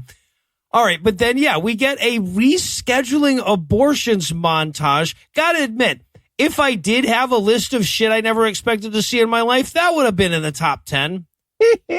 Yeah. Push it to the limit. Yep. Limit. Eye of the Tiger starts playing, and then cut over to Rocky in the freezer in the back, punching little fetuses on meat hooks. A little speed bag. Yeah, Jesus but I want to Christ. point out the front end of the hurricane starts hitting at this point. So the guy in the POC room was doing a puzzle in a thunderstorm at this point. See? There we go. Prophetic. All right. So Abby gets home from the big day of baby killing. Her daughter runs up to him and is like, Mom, your shoes are covered in blood. Spattered in the blood of the innocent. You okay? Also, looks like a fetus stuck to the toilet paper on your shoe. Is that what that is? Is that a fetus? No. Is that a little help note in its hand? No, just crumble it up, throws it, eats it. The tooth fairy, honey. Well, yeah, so she lies to the daughter, and then the husband comes up and says, see, you have to lie to your daughter on account of how evil you are. And I'm like, but EMTs and cops also have to lie when their kids notice the blood on their uniforms from time to time, right? Like, that, again, not a good argument. Flash cut over to an EMT. So he gets this light bulb stuck up his ass. 911 tells him, sir, do not try to remove that. But of course, he has to sit down and wait for me. I'm pulling shards out. He's hemorrhaging. The two guys in gift masks, they're starting to choke on their own cum. Honey, sit down. Daddy's trying to get you ready for second grade. I'm a bug of bacon. Clearly. There's an asshole stuck to the toilet paper on your shoe. All right. So now we come to the big day when they made a movie about her life, y'all, and they included this. We cut to the big day when she got her Employee of the Month award from Planned Parenthood. The award. She's the only clinic that's hitting its death quota. It's Hitting fetus their quota. abortion target. That they have at Planned Parenthood. They have quotas. They don't She's hitting imply it. They say it. Yep. They just say it. And then they unveil the giant abortion plex they want to build. With this new abortion factory, we will be able to perform abortions on babies that are 5 years old. Up to 106-week abortion. Pulls off a blanket. There's a model. This is going to be a 78,000 square foot fetus killing Thunderdome facility. Everybody get excited. What is this, an abortion center for ants? Yep. And then she's like, well, to make this possible, though, we will need you all, except for Abby, who's doing amazing. The rest of you will need to literally double your murdering. That needs to happen. You'll have to kill twice as many babies to make the abortion plex possible. Oh. We are slashing prices. We've gone crazy. What? Oh, God, I just Coffee want to be is for womb closers. I just want to be a fly on the wall in that brainstorming session. Okay, guys, we've been doing this all night. Corporate wants double the abortions, and they need ideas. We got to have something good by tomorrow's meeting. Let's do this. I still think we're skipping over Talia's idea of soaking random tampons in sperm real quickly. We didn't really even give... But again, anything that might lead to, an immaculate conception story, that's more trouble than it's worth. Right. Again, I like where your head's at, but that's not going to fly. Oh, what about a punch card? You get 5 abortions, and then the 6th one is free. Yeah, you don't have. That's great. We already have those. Yeah, loyalty program. Okay. Oh. If we tell women they're having twins, we could charge double. Oh. Okay, let's put that on the maybe list. Oh. That's not bad. I got one. Okay, hear me out. Okay, it always scares me when you start with "hear me out." Are you going to do something crazy? One word. Gamification. What? We flip the patient over. We set up one of those claw machines, like at the arcade, and then we charge kids to perform the abortions. We double dip, and we don't have to pay doctors that way. That's a terrible idea. Huh. You're a terrible idea. I should have been aborted. He has to put $1 in the jar. Okay, that's fair. $1 in the jar. But look, I'm tired. I say we go with the twin ploy and John's idea about bundling an artificial insemination / abortion combo pack. Are we all agreed? Agreed. Fine. Okay. Now, go out there and poke holes in condoms, people. And okay, all right. So at this point, though, Abby's heard enough. She's like, double our abortions. I'll be damned. I thought our mission was to prevent abortion. And everybody snickers at her naivety, Yeah. By the way, the real story behind this, because we are getting to her quitting and seeing a baby. The real story behind this, which we posted in the link in the show notes, they wanted to start giving out the medically induced abortion, the pills, as opposed to the surgical procedure, like every weekend. And according to a bunch of her coworkers, she was like, I don't want to work every weekend. So this is what this battle has turned into in Abby Johnson's mind. We need to triple our abortions is different than we can now help people more than one day a month. Yes, right, yeah. I don't want to do a swing shift on now you told me. Exactly. I don't want to do a swing shift is the real Abby Johnson story. You guys have to do my side work if we do this. Just cutting fetus lemons. Those can be used as birth control. The lemon rind. I heard somebody did that. Roll up. Casanova did that. All right. So, but after the meeting, Cruella reads her the riot act. This is where she literally says that abortions are the, quote, fries and soda of Planned Parenthood. Yep. This movie argues with itself so badly here. She's like, we are in the business of abortions. And again, I don't know why they even bothered to put this in the movie. Abby's like, we're a nonprofit. We're by definition not in the business of anything. Nonprofit, schmonprofit. Yeah, We're she in the says business of abortions. Yeah, she says nonprofit is just a tax status. I'm like, no. When you're a non-religious group, there's all kind of you got to disclose expenditures, and I see why you would think that that's just a tax status. Yeah, exact words. Nonprofit is a tax status, not a business model. Nope, it's actually both. It is. Actually, those are not mutually exclusive. But here's the argument is so fucking stupid to begin with, right? Again, even if you accept the nonsensical premise that Planned Parenthood is out there to sling as many abortions as possible because they make more profit off that. The procedure that forces you to have armed security, increases your insurance rates, leaves you constantly updating or spending to be in compliance with the latest bullshit law from the Texas state legislature, makes you a non-viable recipient for a huge swath of philanthropic contributions, and leaves you at constant risk of losing all of your federal funding. Oh yeah, and your life. That's the profitable one. Yeah. So you got to upsell those toppings, lady. Let's do this. What the fuck is happening? And Cruella even says at this point, she's like, look, I didn't say anything when you got pregnant and decided not to kill your baby, as though Planned Parenthood is seeking the eradication of the human race. Look, we work here at Burger King, and you come in with McDonald's for lunch every single day. Yes. That's what it's like when you have a baby here at Planned Parenthood. Jesus fucking Christ. All right. So then we cut to Abby complaining to her husband about that last scene. About third trimester abortions specifically. That she's doing in Texas. No, you're not. Yeah, Scott, fuck you. Also, the description of everything about this is wrong and insane. Like a casual Google about what third trimester abortions are and how often they're performed and the reasons they're performed show you how monstrous this scene is. But she's like, so first we read it Goodnight Moon. We snap its neck from behind like Steven Seagal. You remember Under Siege? That's it.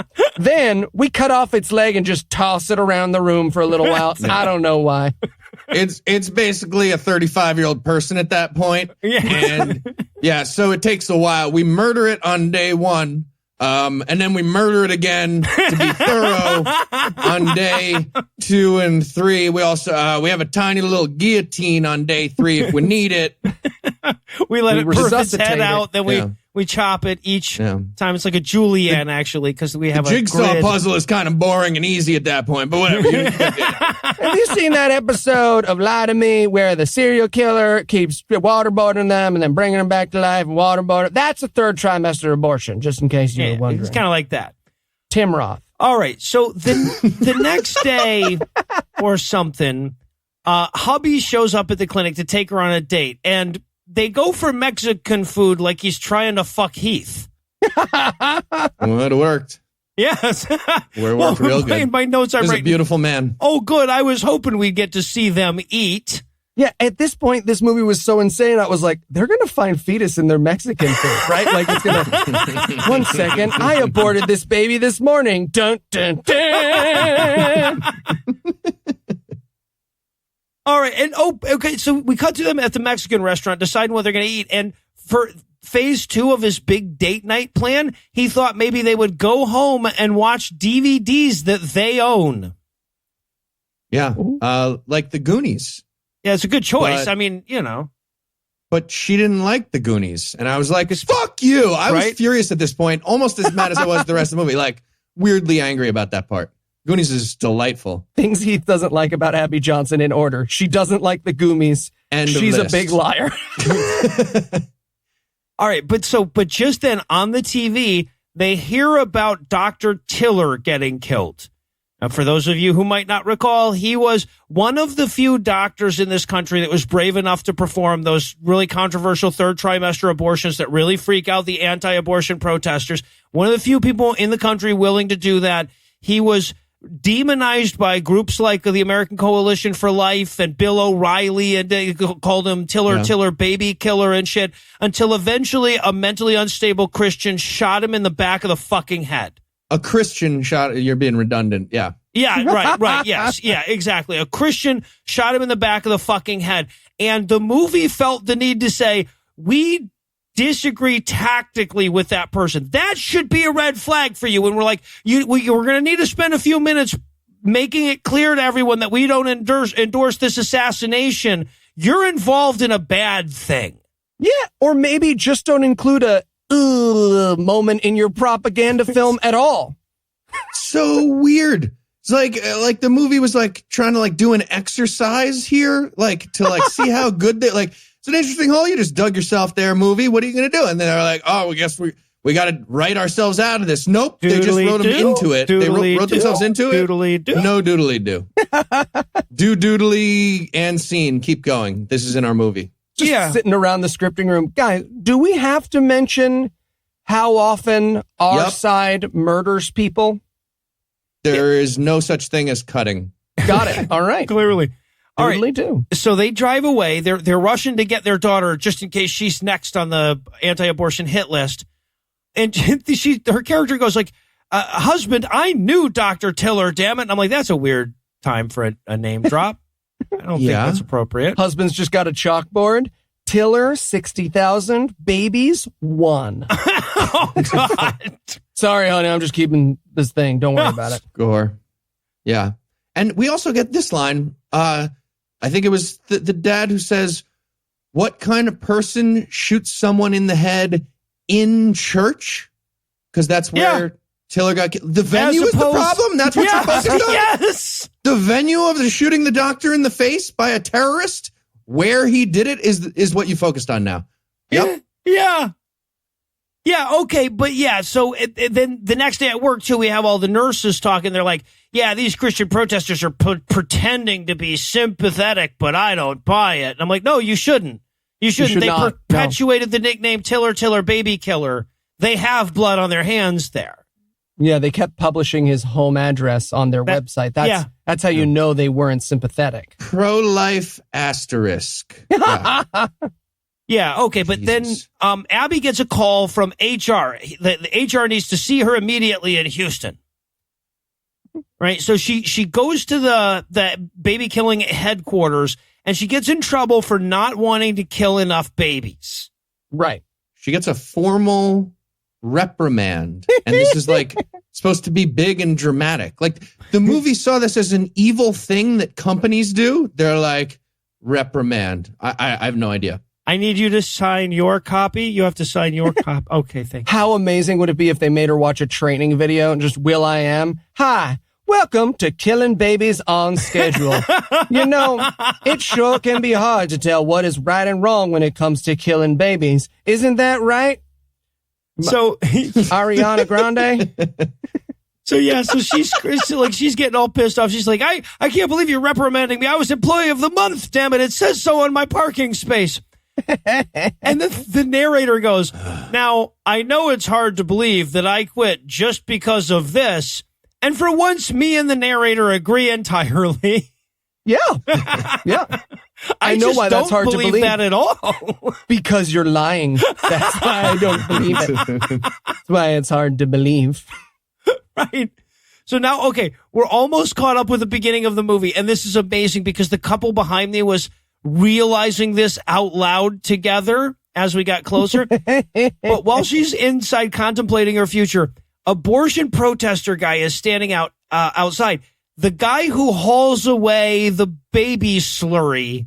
And also radioactive waste in the same type of barrel. Yes, in the big radioactive waste barrels. He comes out and the protesters are like, hey, can we pray over that fetus juice? And he's like, yeah, man, I guess. Dude, I'm just a fucking driver. I just drive the baby juice. $20. I wanted him so badly to wheel out a barrel and be like, this one's urine. Do you want to do that one too? These are there could be socks. ova in there. There's a good chance there's some ova in there or cum. You don't know. Yeah, but what he actually says, which made me very happy, the driver's like, yeah, okay, man. But real quick, you want to double up and do like the other, because I got more barrel. I got at least one more barrel. You want to do them one at a time? Because I feel like that'll be slower. I can just bring them all out. You want me to run past you with a row of them and you can be like, pray, pray, pray, pray, pray. I don't know. All right. So Eli, was this because this was the main moment where I laughed out loud and shouldn't have when he asks to pray over the fetus juice? Nope. Mine comes a little bit later in the movie. Okay. All right. That was the most embarrassing moment of laughter for me. But yeah, this is where we catch up to the beginning of the movie. And so apparently as she was watching that baby on the ultrasound fight for its life, translucent Topher Grace abortion guy was outside praying over the fetus juice at exactly that moment. Mm-hmm. So that must have been what triggered it, you see. Yeah. And then we cut to her seeing that little pea pod fetus tapping out Morse code with the back of its head. And she realizes the error of her ways. Help me, Obi-Wan Kenobi. You're my only hope. All right, mine was a Johnny Got His Gun reference. Yours was a Star Wars. I feel like I win. Okay. Yep. You were the English major, but whatever. I wish the driver came back out after that with like a bunch of framed jigsaw puzzles of babies. It's like, you want to pray on these too? We're done. We definitely got all of these. Or actually, oh shit, this is missing one. Can you come back in and help me? Finish this puzzle. I'm not allowed to take it if it's not done. It's supposed to be done at 5. You guys are the worst. Bullshit. You have to help me. All right. So now we cut to abortion protest headquarters where Abby's there to see him. She's like coming to the abortion protesters for witness protection against the crime family that is Planned Parenthood. Right. And again, just for clarity, this is this movie's version of the story. The real version of the story, allegedly, Allegedly. is she got yelled at, grabbed a bunch of records of patients and doctors who worked at her clinic and was like, hey, I'd like to switch sides. Please dox and threaten and blackmail these people. Right. And by the way, while that has never been fully adjudicated or whatever, someone that worked at that clinic definitely took the names of at least a couple of the doctors that worked there and provided them to this group. Right. But that could have been anybody. Somebody did it. Who switched sides. Yeah, exactly. All right. So, but they're going to help her any way they can as long as she promises not to abort again. Yeah. And she tells him the story of those sucking out videos she saw here. Mm-hmm. And she's like, yeah, no, it like kicks and screams. It does dive rolls like a ninja. Like, seriously, it's all the things you think. It actually made a gesture like, please stop at one point. Like, and please don't put this on a big screen TV in 4K high def. That'd be great. Fetus was like, lock eyes with me. Lock eyes with me. Circle of trust. Planned Parenthood outside the circle. It was pretty traumatic. Also, just another lovely little detail about this. So part of the thing that American Coalition for Life did is they'd be like, hey, if you work for an abortion clinic, we'll help you. We'll find you another job. But because Abby Johnson was literally the first person ever to be this evil, when she showed up for this meeting, even she admits they didn't have a job for her. And she was like, you guys always said, and they'll be like, no, we'll figure it out. Have you considered writing an evil book full of lies? And she was like, all right, evil book full of lies. Yep. Yeah, okay. So yeah, but and there's this great moment where she's like, yeah, I guess I'll have to find another job. And the protester dude is like, I think you're underestimating Planned Parenthood. They will fucking end you. Yeah, the mafia. Little fetuses are going to come break her kneecaps. Blood in, blood out. You know it. Yeah, they have to send her out through the fucking back exit. No, the Planned Parenthood folks will see you, I'm sure. They've got eyes everywhere. All right, so she heads home where she finds her hubby and her daughter chilling with a puzzle, and hubby can just tell that she doesn't want to kill babies anymore. Again, this guy is either psychic or has been spying on her actively through the movie. He's like, so you went over to that abortion headquarters and quit your job and secretly fed them a bunch of information. She's like, how did you know? And he's like, just a gut feeling. Yeah. Also microchip in your car. Yeah, no, right. Like, I feel like her husband, like, while she was writing the book, says, like, kept saying, like, well, make sure in the book it shows how psychic I am, though, because I am pretty psychic. Yeah. I'm pretty sure the mouse in my theater groaned at the screen at this point at how evil this movie is. It's a pro-choice mouse I had in my theater. Yeah, right. Like a little smart Algernon. All right, so then we cut back to the clinic. It's hilarious because when we cut in there, we see a girl about to take her abortion pills, and I was literally bracing myself for Abby to side tackle her. No. Yeah, exactly. But she dives in front of and she swallows the pill instead. Yeah, right. Starts shitting chunks again immediately. So she's packing up her office. Should have gone hand.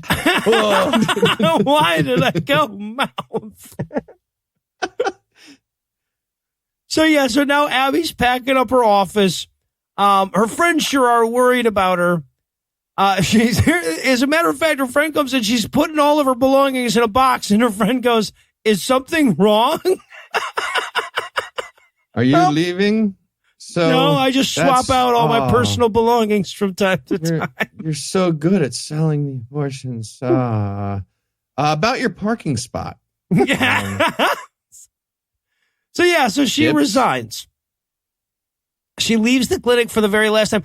Good abortion protester of the North is very proud of her for quitting. Mm-hmm.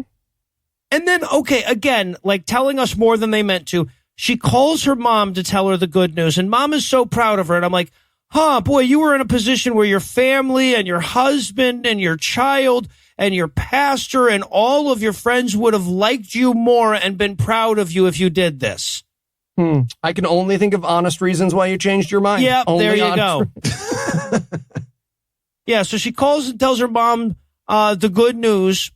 And then we have to have the scene where she's crying late that night as she fully comprehends all the babies she's murdered over the years. Oh, and this movie shoots itself in the dick so hard. She's like, honey, I just realized I killed like 84 bajillion babies. Do you think that our moral belief system is based on me thinking real hard and making that okay in a way that would only be justifiable if we didn't actually mean our whole conceit? And he's like, oh, yeah, don't worry. You're good. Just, super best friend promise. No more dead babies. Okay.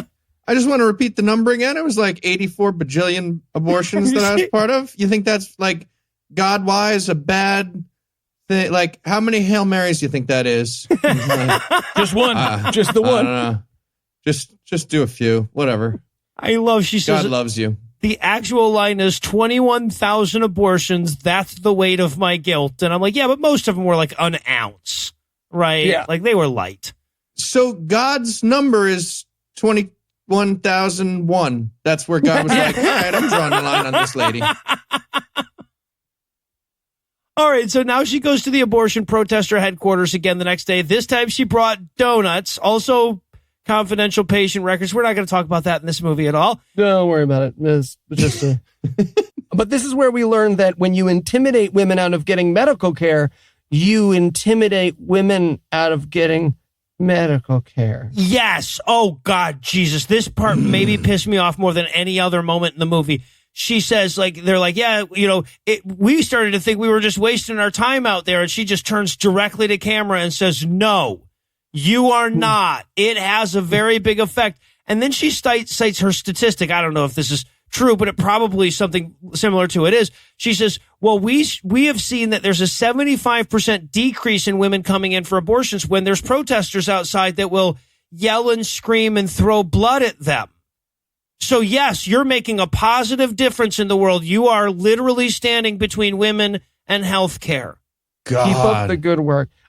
Great moment that happened in my theater at this point. Youth leader who I yelled nope at tried to start a standing ovation, but all the teenagers who at this point hated her with the fire of 1,000 suns refused to join her. So this little 21-year-old was like, yeah, oh, just me. All right, sitting back down. Sorry, everybody. Yeah. Fun thing happened in my theater, too. This is when super intelligent pro-choice mouse stood up and was like, fuck you, and walked out of the theater. Yeah. Pulled the Anna. All right, but now Abby harasses women at the clinic fence, and she's turned to the other side of the cage where they keep the women seeking abortions. Oh, and again, this movie is trying so hard to put a positive spin on harassing a teenager who's there to get an abortion. Just like, hi, excuse me, I asked nicely. You don't have to say that part. It's not working. Yeah, and this is when she explains about what they do in Nothing But Lies. This is where she describes to that girl at the fence, like, well, first they do an ultrasound, but you're not allowed to ever see it. Or you'll give it a name. I think you'll give it a name. Is that serious? Like they turn the screen away if you sit up? Like what the fuck? No. In fact, the opposite is true, which is that several states have passed laws where you have to see it, where they make you look at the ultrasound. Yeah, right. And they make you give it a name and sing it happy birthday.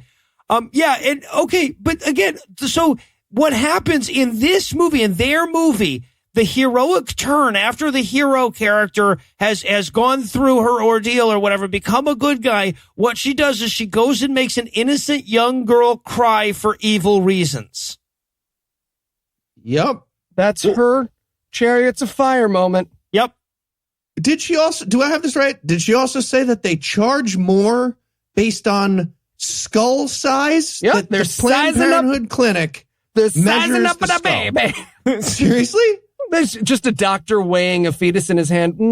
I think that's $250, $275. Lady, it's like Jay Leno down there. I don't know. We're gonna have to rent a shop vac from Home Depot. He's the father. That's crazy. I'm sure that the skull size is like the limiting factor in what kind of abortion you can get, right? So like if you have, for example, a pea pod sized embryo, then, it's different than if you've got a large one, and the skull size would be the thing that would be that determinant. But yeah, she makes it sound like it's like $14 per millimeter of skull. You ever been to Pike's Market where they throw the fish around? It's that, but with fetuses. Did you fuck that college mascot right there in the waiting room? Is that the guy? Is that the dad? Yeah. See, this is your fault.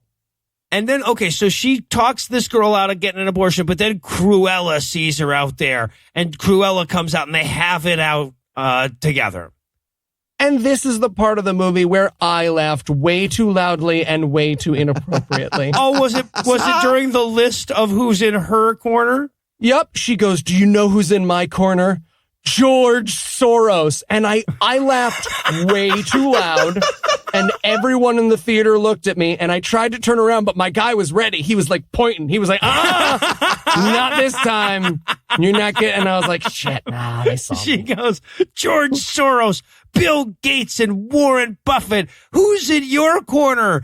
And first of all, the character does not say God, which I'm fucking shocked. As cheesy as a line that would be, how did they miss it? But I'm like, how about a tax-free, opaque institution, right?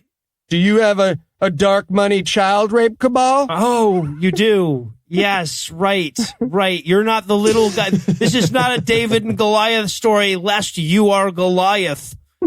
Cut over to like a Planned Parenthood shareholder meeting. Everybody's in gold thrones. Warren Buffett stands up, starts yelling at everyone. Coffee is for closers. So more questions.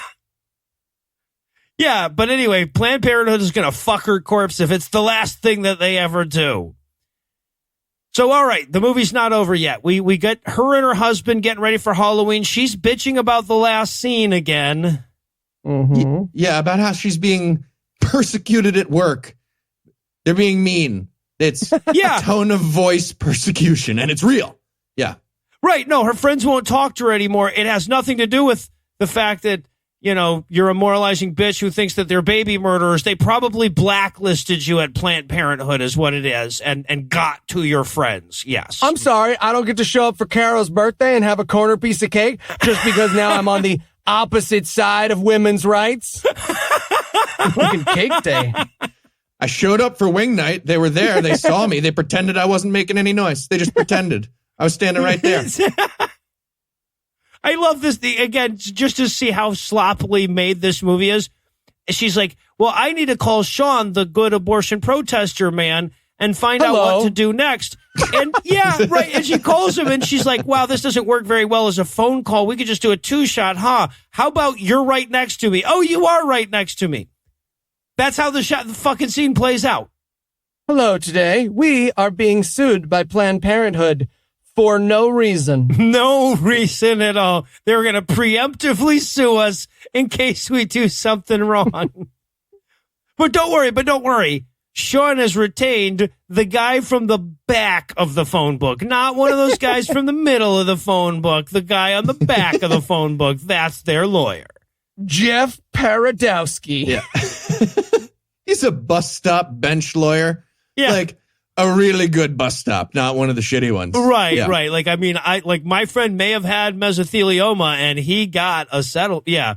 So they go to meet their fucking phone book lawyer.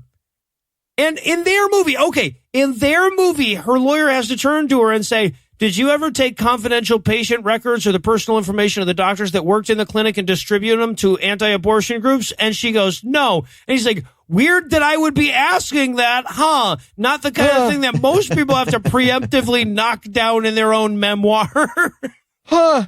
This is a weird question for us to ask then. And the way that we set this up here in the movie seems oddly legally protected, huh? Right? Like it's just a conversation we had as opposed to out and out saying that it's not true in case, right. that ever comes back to bite us She because says, we're part of a child rape cabal. the lawyer goes, so why does everyone at the clinic say that you're lying about everything that you're saying? And she goes, because everyone but me is a liar. And the audience goes, yep, nope, I know how that is when everyone except you is lying. And Jeff Paradowski's like, absolutely. Okay, one more question. Have you ever done any of the stuff that Abby Johnson did in real life? No. No. No, Are you I did lying? not. Yes. Okay. We're going to have to work on that before we get to court. And there's this amazing moment with his catchphrase. Paradowski ran into the writer's room and sobbed and shit himself until they included this. He goes, "There's two very powerful words in a court of law. Prove it." Oh, it is the second one? That's the second big powerful word? Yeah, did I not totally blow your mind? Maybe just now? sell it a little bit more. Prove it. Okay. Yeah, longer it definitely helps. I see me the ball. Almost Maybe, feels like it's maybe throw Thursday. the baseball into your glove one more time. Yeah, right. What if I lie down You hurt yourself. on a Okay. field of gloves? All right, so then they go to court. And I love, they're walking into court and Cruella DeVage is on the courthouse steps talking to the cameras. And Abby walks by and says, "It's so unfair that I have to abide by a restraining order, and yet all of Planned Parenthood, the institution, doesn't." Yep. She also says, "I'd like to go over there and punch that woman in the face." Talking about the director lady. Yeah. And then husband, the Christian good guy husband, is like, honey, don't punch that woman in the face. That's my job. I'm an adult male Christian. I punched the women around here. My audience doubled over with laughter at that line. My audience loved it too. They loved it. Yeah. Wow. Which again is why I'm super dedicated to us getting sued by Abby Johnson. Because I would really love to be punched first by Abby Johnson. Well, I also the feel like, kickboxing thing. I mean, Paradowski was pretty good, but okay. Any of them. But Literally look at any of how them. many lawyers those filthy abortionists have, guys. They won't stand a chance. Jew. How many cuts of this movie have Jew on the cutting room a floor? bunch. Hundreds. Yeah, so, but then Cruella stops her outside the courthouse to talk shit about her phone book lawyer. It's the best. This movie couldn't stop from being like, I mean, yeah, Jeff Paradowski is a hack who, even if you Google him today, has a Google ad for being a personal injury lawyer. But yeah, so we won. Well, no, but No, they didn't. They did not. no. Okay. So the narrator cuts in after this. She goes like, in a movie, this part would be interesting. But I mean, it is a movie in the sense that you're watching, but like we won. Well, and that's the best part is this is, and credit where credit is due, this is the cleverest way a movie has ever gotten around saying, we didn't win because that's not how the thing that was against us works. Yeah, no, they didn't win. The judge just narrowed a restraining order. Right.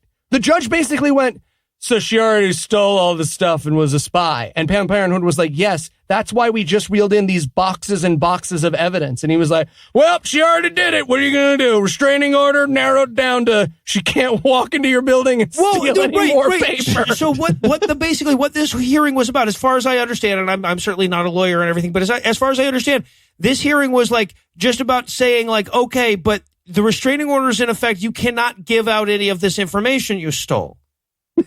And then the rest of the restraining order that she wasn't allowed to talk about her time working at Planned Parenthood was lifted.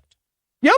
That's my understanding of it. And again, We won. yeah, right. It certainly wasn't a judge going like, well, you're innocent of all the charges against you. It was the goddamn the bar summary of the Mueller report is what we got here. Right. And oh God, it's just so awful. The lawyer has to talk shit back to Cruella, but he wasn't there when Cruella talked the shit about him. So he has this convoluted 9 layers of, she told me what he said, you said that I said when I said it. But despite all of that, the audience just loved it. They're like, yeah, you got her, I think. And the way they set that up was absurd too. Like the case ends and everybody leaves, and then Cruella and her legal team just walk back in. They're like, I walked back in because I saw you there. Do you have any trash talk? Do you want to do real quick? Just checking I feel if like you anyone had here something. wants to pwn me. Yes, right. I'll be here. I'll be here bent over. Go.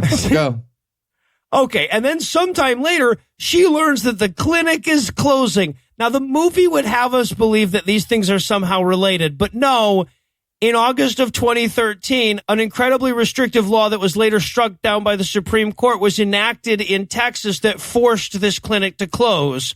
Hooray. Uterine cancer wins. And the narrator tricked us at this point, too. The narrator's like, seems like we're done. Nope. You're probably hoping the movie was over. It's not. Suck it. We're going to keep going. Well, we have to watch the Planned Parenthood get torn down, right? Oh, when they knocked it down, I wanted babies to come pouring out like a piñata. I was already a villain in a theater at this point, and so when everyone applauded in my theater when the sign came down, I yelled really loudly, "Yay, uterine cancer!" That quieted the teen group down. The whole place starts exploding like when the trap gets blown up in Ghostbusters and fucking demon fetuses flying out. Jesus. But my favorite part of this, though, was the bulldozer scene that they planned on doing. And then we're like, we are 100% out of money. We cannot bulldoze shit. We're going to have the bulldozer wrap a chain and pull down the little sign, and that will be That's it. They couldn't afford to bulldoze a building. They might as well just have like made their own sign and kick it over. Yeah. Hey, everybody, look, it's a metaphor for fighting against choice. You do symbolic, terrible, mean-spirited acts that are expensive and help no one. Am I right? Ooh-hoo! Yeah. All right. So, yeah, but now she's got to give a little speech where that demolished Planned Parenthood once stood, and she brought one rose for each of the fetuses that she took out hits on. And look, she's like, look, I am going to meet my babies in heaven. And I just want to say, if she's right and we're wrong, we're not. That's going to be a super awkward meeting in heaven. Right? Wow. Heaven. Hey. Oh my God. Are you? Yep. I'm your aborted child. Oh, honey, I am so sorry. No hugs, please. Sorry. Okay. Definitely no hugs. Yeah, too soon. Yeah. Yes, clearly too soon. How is heaven here? Oh, it's fine. Kind of would have liked to have, been alive though. Sure. How about you? How was the rest of college? That's what you murdered me for, right? The rest of college, was that fun? It was okay. Cool. Glad to hear it was okay and good. Psyched for you. So we're up here together forever. Huh? Forever. Yep. Oh, forever. Bitch. Okay. Who is that? I'm 2012's Christmas blowjob, you whore. Oh, I'm sorry. Yeah, you are. Couldn't wrap up a book, huh? Too much effort? Maybe some socks? Nothing? Oh, it would almost be worth being wrong just to know that was what Abby Johnson had waiting for her. And for my army of jerk sock kids. Like, I could just crowd surf my way across heaven. Wow, so you're just like in tiny little pea covered in cum form. That's weird. Weird. Figured they would have grew you out for heaven. Okay, no, that's fine. Okay, I know you guys are all mad, but let me just say, a lot of the blame for this goes to a little channel known as Cinemax. Yeah, blame them. Thank you, kids. So she's fucking written a letter to her dead aborted babies, and then we have the pan out where, like, we see that there are so many roses for all the dead polyps, babies. Yeah. But not 22,000, or whatever the number was. Kind of a dick move to leave out some fetuses from the rose like thing. 48. How'd they pick that? They draft it? It's however many roses they could get from that place down the street, I'm sure. And then Dave, stop putting brown roses for each shit you took. Stop. Come on. Serious. But then, okay, so the movie's over, but they have to throw this disclaimer out in case we were curious. The disclaimer goes like, Planned Parenthood did not help us at all with this movie, those fucking dicks. Bunch of dicks. We asked if we could use the clinic at night, and they were like, no. They're not even there. God. And then they give you the number of somewhere where you can call if you work in the abortion industry and want out. And look, I'm not saying that if you're listening to this episode, you should call these people and waste a tremendous amount of their time, because I'm not allowed to. That's right. That's one of the many reasons you're not saying that, Eli. Well done. All right. It was like they were selling the witness protection program. It was so For fucking abortion stupid. providers. Come on. You pretend to be a fetus that's escaped? Hello? Hello? I'm inside the clinic. Oh, they can hear me. Oh, save me. Save me. Just saying. Patreon dollars, people. I'll get a burner phone. So, all right. Before we close things off, I'm curious what you guys think. I always try to come up with a new question here, and this is the first time I've watched a movie where I honestly thought we might all have different answers here. So, what would you guys say? Personally, what was the most dangerous lie in this movie?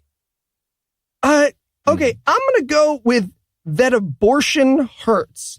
Like, I know it seems like a super minor thing, but the message that this movie hits over and over and over again is that abortion is painful and scary because they're trying to scare women away from doing it. Yeah. And there's something so horrifying about trying to make healthcare seem terrifying to the children that they know will be dragged to this movie, that like it's the worst of the worst to me. Amen to that. Heath, you got a nominee?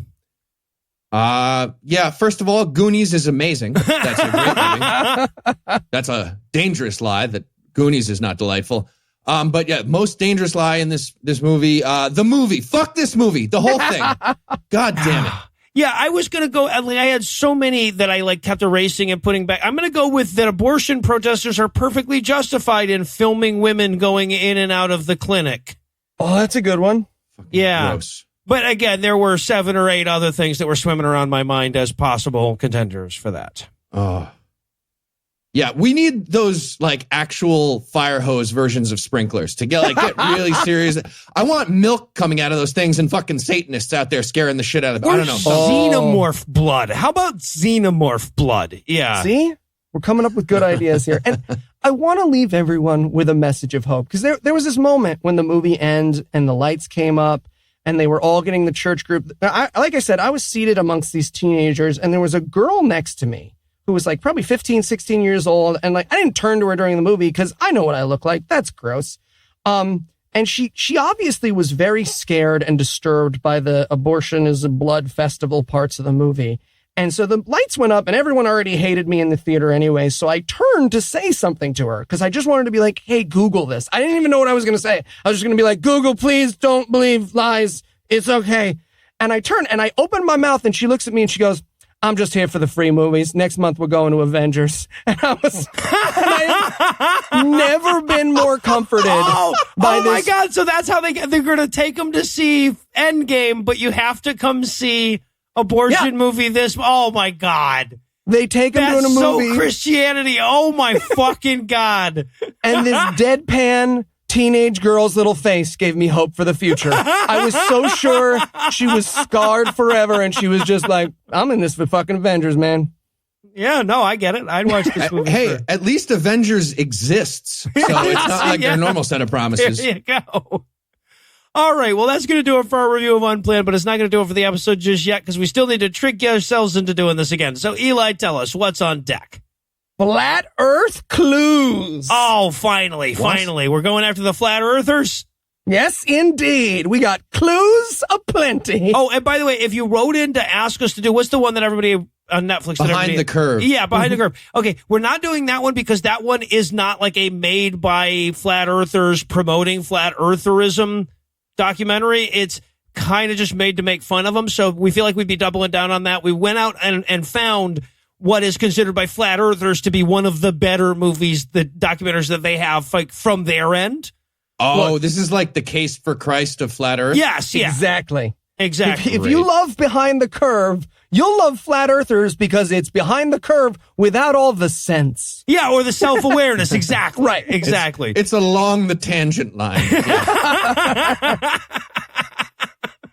All right, so with that to look forward to, we're going to bring episode 189 to a merciful close. Once again, a huge thanks to all the Patreon donors that help make the show go. If you'd like to count yourself among their ranks, you can make a per episode donation at patreon.com/godawful and thereby earn early access to an ad-free version of every episode. You can also help a ton by leaving a 5-star review on iTunes and by sharing the show on all your various social media platforms. And if you enjoyed this show, be sure to check out our sibling shows, The Scathing Atheist, Citation Needed, and The Skeptocrat, available on iTunes, Stitcher, and wherever else podcasts live. If you have questions, comments, or cinematic suggestions, you can email godawfulmovies@gmail.com. Legal services for this podcast are provided by the law offices of P. Andrew Torres. Our theme song was written and performed by Brian Slotnick of Evil Giraffes on Mars. All other music was written and performed by audio engineer Morgan Clark and was used with permission. Again, I just named my fucking lawyer, Paradowski. Come at me, bro. Thanks again for giving us a chunk of your life this week. Mine went to Harvard. Where'd yours go? Probably not Harvard, though. Billboard. Anyway, for Heath Enright and Eli Bosnick, I'm Noah Lucian's promising to work hard to earn another chunk next week. Until then, we'll leave you with the Breakfast Club close. Warren Buffett, George Soros, and Bill Gates went on to share a Nobel Prize for inventing a substance that turns every fetus into an ice cube. It's called Ice 9 Months. Jeff Paradowski went on to think of a much better way to phrase that comeback minutes after he left the courthouse. Nobody associated with this movie ever got to work on a real movie ever again. Oh, I hope so. I hope the fucking guy who drove them to the airport is blacklisted. Oh, yeah. None of you will ever work again. And I know you're listening.